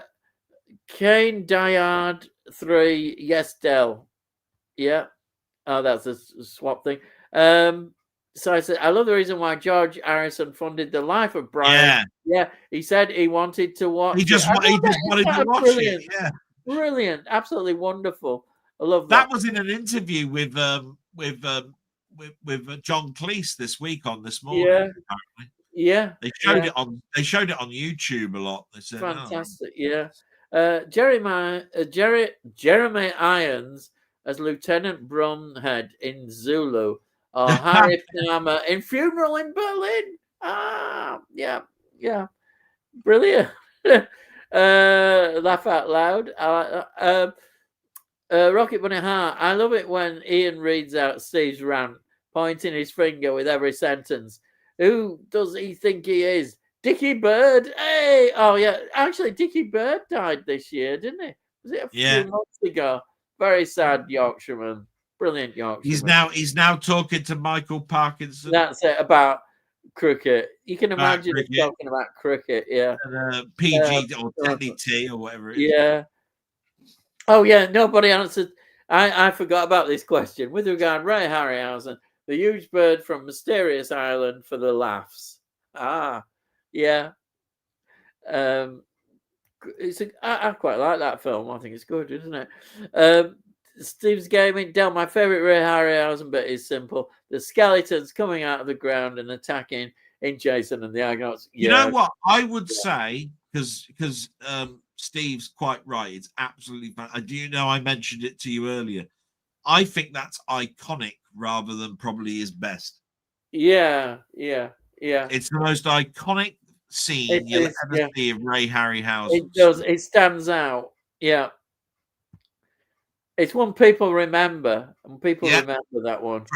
Whether you saw it in your childhood, whether you watched it exactly. on BBC Two or what. Yeah. Wonderful. Not the elder lady, the one with wings. Oh, that's in the island. Is that one that you're about? Yeah. No need to apologize, Del. Rocket Bunny. Guild Wars 2 is a big purchase. Is allowed, mate. As it's what does MOO stand for? Massively multiplayer online role. Oh, there you are. Thank you for doing it. With almost never-ending content. I love all the collector's boxes of the first game. I don't have any of the second, though. Yeah, do you know what? The biggest shame about that Rocket Bunny was I bought all 3 of the huge big boxes that came. And the last one, which was just a normal DVD case, I thought, what a bastard thing that is. Yeah. Lampwick was the Dick Emery character. Yeah, that's it. He was great, Lampwick. Yeah, Dick Emery sound. The old guy Dick Emery played was called Maynard Kitchener Lampwick. Yeah, I forgot the Maynard Kitchener bit. Yes. Yeah, brilliant. Tony beat me. I thought he had a military connection to one name, Steve, but couldn't remember who. Yeah.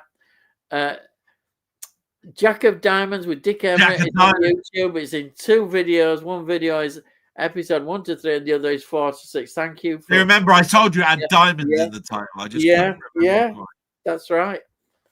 I don't know about films, but 2025 has been really piss poor for gaming. Oh, crikey. It has been pretty shit. Oh dear. Oh dear. And then Stay says, great points, Ian and Del. Thank you. Rocket Buddy Companion looks great. I've added that to my Amazon watch list. It's part of the Prime. Oh, it's on Prime. Go and watch it. Go and watch it. Anybody who hasn't seen Companion, watch it on Prime. Fantastic film. Would you like another splice? I'd like another slice of cake for my Aunt Sally. Yeah. I enjoyed Begonia. Oh, this is it. It reminded me of Misery and Close Encounters, but hilarious at times. A very dark. It's one I mentioned that last week. I know. It might have been you, Acres of Movies, that mentioned. Yeah, I'd just love to see that film because it keeps popping up every week. Because we said, didn't we? Oh, I love Misery. I'd like to see that. Yeah. So it's Begonia. I have to remember that. Begonia. Okay, Bunny, I don't think the current government will have the stomach to change the license fee model for the BBC. I bet we get a delay of a few years, and then let's see what reform do with it. Oh dear! Well, I think that the next general election is 2 years' time, going along with the charter for the BBC. So it is difficult to say what's going to happen. Yeah, I don't think the BBC have got a get out of jail card this time. Yeah, Farage will just get rid of it. He'll be in doing. I think that the license fee will be gone in 2 years. Yeah, well, I do. I think it's inevitable, but they can resurrect themselves. They've got, as I say, they've got this such brilliant back catalogue. They could do all sorts. They could get a good streaming service up. Yeah. They won't be able to produce new content. Will they? You never know. Somebody might come in, a partner. But the catalogue, who would want to get hold of that catalogue? Everybody. I don't think it's the government that's going to the stomach to change the license fee. I think that I just don't think that the BBC have got a get out of jail card this time. every time it's come up, they've managed to just wriggle out of it, right? Yeah, I think it's got to end. Too many things have happened, like Oh, and there's all the latest scandal. Things like you can only get the license if you've got pension credits and shit like this. They are now on borrowed time. Yeah, but I say it's all going to change because unfortunately I can't see anything happening but for reform will get in unless we get some nice scandal, please. But no, unfortunately they'll get in. Team Steve Martin and Aykroyd. Oh yeah, and Chevy Chase and Martin Short and Moranis with an expendable style comedy. And do you know what? I'd like to see another Three Amigos film. Oh yeah. Being as you mentioned Steve Martin, Chevy Chase, and Martin Short, instantly I was thinking, oh, do you know what? I want to see another Three Amigos film. Yeah, that would be good. Yeah. You can have Aykroyd as the singing bush. And do you like 1492? Yeah, I already answered it. Yeah. I thought Vangelis score was good. The only Quentin Tarantino film that I don't like is Death Proof. It's not a bad film. It's just not for me. That's the one I told you the other week that I haven't seen. The one. Yeah, I haven't seen it. Yeah. And then so he says, "I love 1492." Oh, that's great. Conquest of Paradise is a brilliant film. And Rocky, but I never watched stuff like Traitors. You see, I don't understand it, or reality shows. But my respect for Alan Carr shut up as he donated his 87k to Neuroblastoma UK Kids Cancer Charity. Lots more people have donated after also. You've got to, whatever we think of these programs. That's pretty much what I said, wasn't it? Yeah. I just went, wow. Yeah, that is fantastic. It is. It's good that people are doing that. Yeah. I couldn't remember how many thousands it was. Couldn't believe 87. That's big for a sizable chunk, isn't it? And thanks, Stacey. She says, thanks. Have a terrific evening. Thank you so much. Thank you for being with us. And quick and instinctive answer, please. Best John Carpenter film. If you're still reading the rest of this comment, you are both too slow. Oh, for me, it's The Thing. Oh, Christ. For me, it's The Thing. So. Yeah. But it could have been Escape from New York, you see. Very close. Oh, it's one of those things. Have to be quick. Well, I'll go The Thing. Well, you could have gone Halloween. Yeah. Oh, yeah. I'll go Halloween. Thank you. My brain is switched off totally. Sandra hasn't been on tonight. Yeah. I don't know if there's been a problem. Maybe it's a bit like me with Stacey. I don't know what's happening with Sandra. Can we see who is in YouTube chat? I haven't even looked up to see. I don't know. I don't know the workings. I know I should do. I need somebody who's an expert who knows all these things. I don't. Yeah. Sandra has commented on Dell's channel. Yeah, that's when I recognised he's the lady with the switch, and I went, "Oh, of course she is." I mean, I haven't done anything, and as far as I know, people in the comments haven't done it. I know Tony wouldn't have done it. So I don't know. I can't explain it at all. I'm sorry. Ian, I thought that was a troll, but perhaps not. Sandra bought a gaming system, I think that was faulty. Yeah, I remember saying that.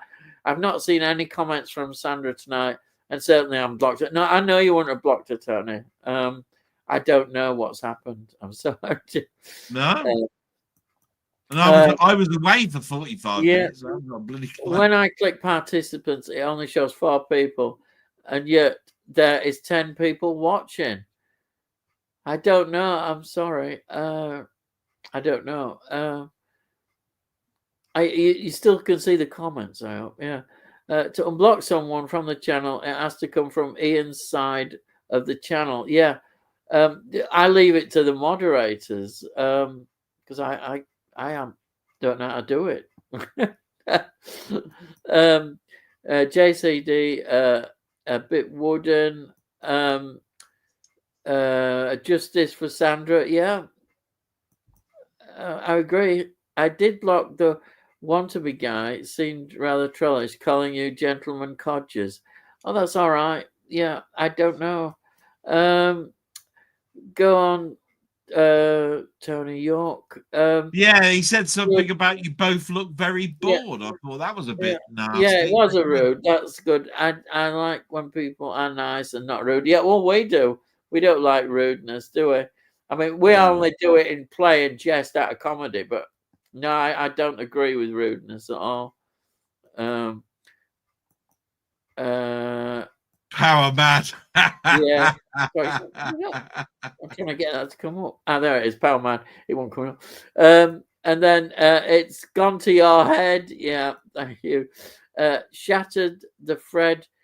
Bessie, yeah. I can't say it's Sprosecci thriller with Berenger and Hoskins. Was Was underrated. It was. underrated. Shattered Yeah, is a great film. yeah. I wonder if I I can tell block you what, Bell. it's how it's how I feel right now. Maybe blocked. Shattered. Block him. I'm going to email them and ask them for a steelbook of Manimal in the morning. Yeah, Okay. he would Yeah. do, the bastard. More underrated performances. Minnie Rogers in The Rapture. Oh, Gina Davis in Hero. Yeah, Hero. That's. Do you know what? That's called a different name in America. That's the one with Dustin Hoffman. Oh, is it? Oh. Yeah, he's the one who survives a plane crash, and Gina Davis is I the. like that. Yeah. Oh, I didn't know that. Yeah. Oh, yeah. I'd go for that one. It's got a different name Yeah. in the States. It's not Yeah. called Hero. It's called something else. Yeah. Oh, yeah. That's good. Right. And he says it doesn't work. Yeah, he's trying to block me. He said he couldn't. It doesn't work. Damn it. On a bit of a power craze there, Tony. Don't get good. At least I tried. Yeah. I bet he did as well. Turn out, could you try out your power on someone else in the chat? Nudge, nudge, wink, wink. Oh, Christ. Oh dear. Don't have a clue who you mean, Si. Where did Si go? Where's things? Nothing. Not guilty or honor. Yeah. Wow, Del, me too. I love Three Fugitives. The French version is good. Yeah. And then Rocket Bunny, Ridley Scott, Hitchcock, and Spielberg with Quentin Tarantino, script editor. Interesting choice. I should answer my own last minute question before quick answer. Favorite John Carpenter. Oh, They Live. Yeah. Last film I watched in the cinema after leaving school that year. Yeah, They Live, classic. They Live. You know, it's so. I remember Barry Norman. I have to say this really quickly. He turned around and said, "I like it, but it's got too long a fight sequence in the alleyway," and I have to sort of like agree with him on that. I mean, it really is a joke, isn't Yeah, it? it is. It goes on for about. I agree. In fact, that's why it's never my top film of his. That fight sequence just ruins it for me. It's too long. The people say, "Oh, it's part." He's got a classic line, hasn't he? I mean, Rowdy Roddy Piper, and he goes, "Yeah, I've come in here to kick ass and chew bubblegum and all out of gum." It does go on. It does go on. I know they'll say that's the point of it and blah blah blah, but it makes the film go down a bit in my view. Naval Battle, Jutland, 1916, Britain versus Battle of Jutland. Yeah, I forgot about that one. Hurry up and finish, lads. I'm busting for excited for Godfather for Coppola can get out of debt and redeem himself. What you mean? I don't think, surely that ain't going to happen, is it? Really? I don't know. Rocket Bunny. My answer for best John Carpenter film is Big Trouble in Little China. Yeah, a lot of people. I said that a number of times. Yeah, a lot of people put that one forward. Del wins this one, I've read in. You did it, mate. It's all right. Great stream as always, guys. All the best to you on the rest of the week. Cheers, everyone in chat. Sithy in the next one. Hey, lad. Thank you for joining us. Anyhow, thank you so much. Good night, all, and thanks, Tony says. And then last comment is nighty night, guys, and thanks again to Ian and Delboy for tonight's entertainment. A special shout out to Mrs. Dell. Thank you so much. Thank you so much for saying that, and I will pass that on to my mother. Yeah, bloody bless her heart. And thank you everyone that's joined us tonight. I hope you've all enjoyed it.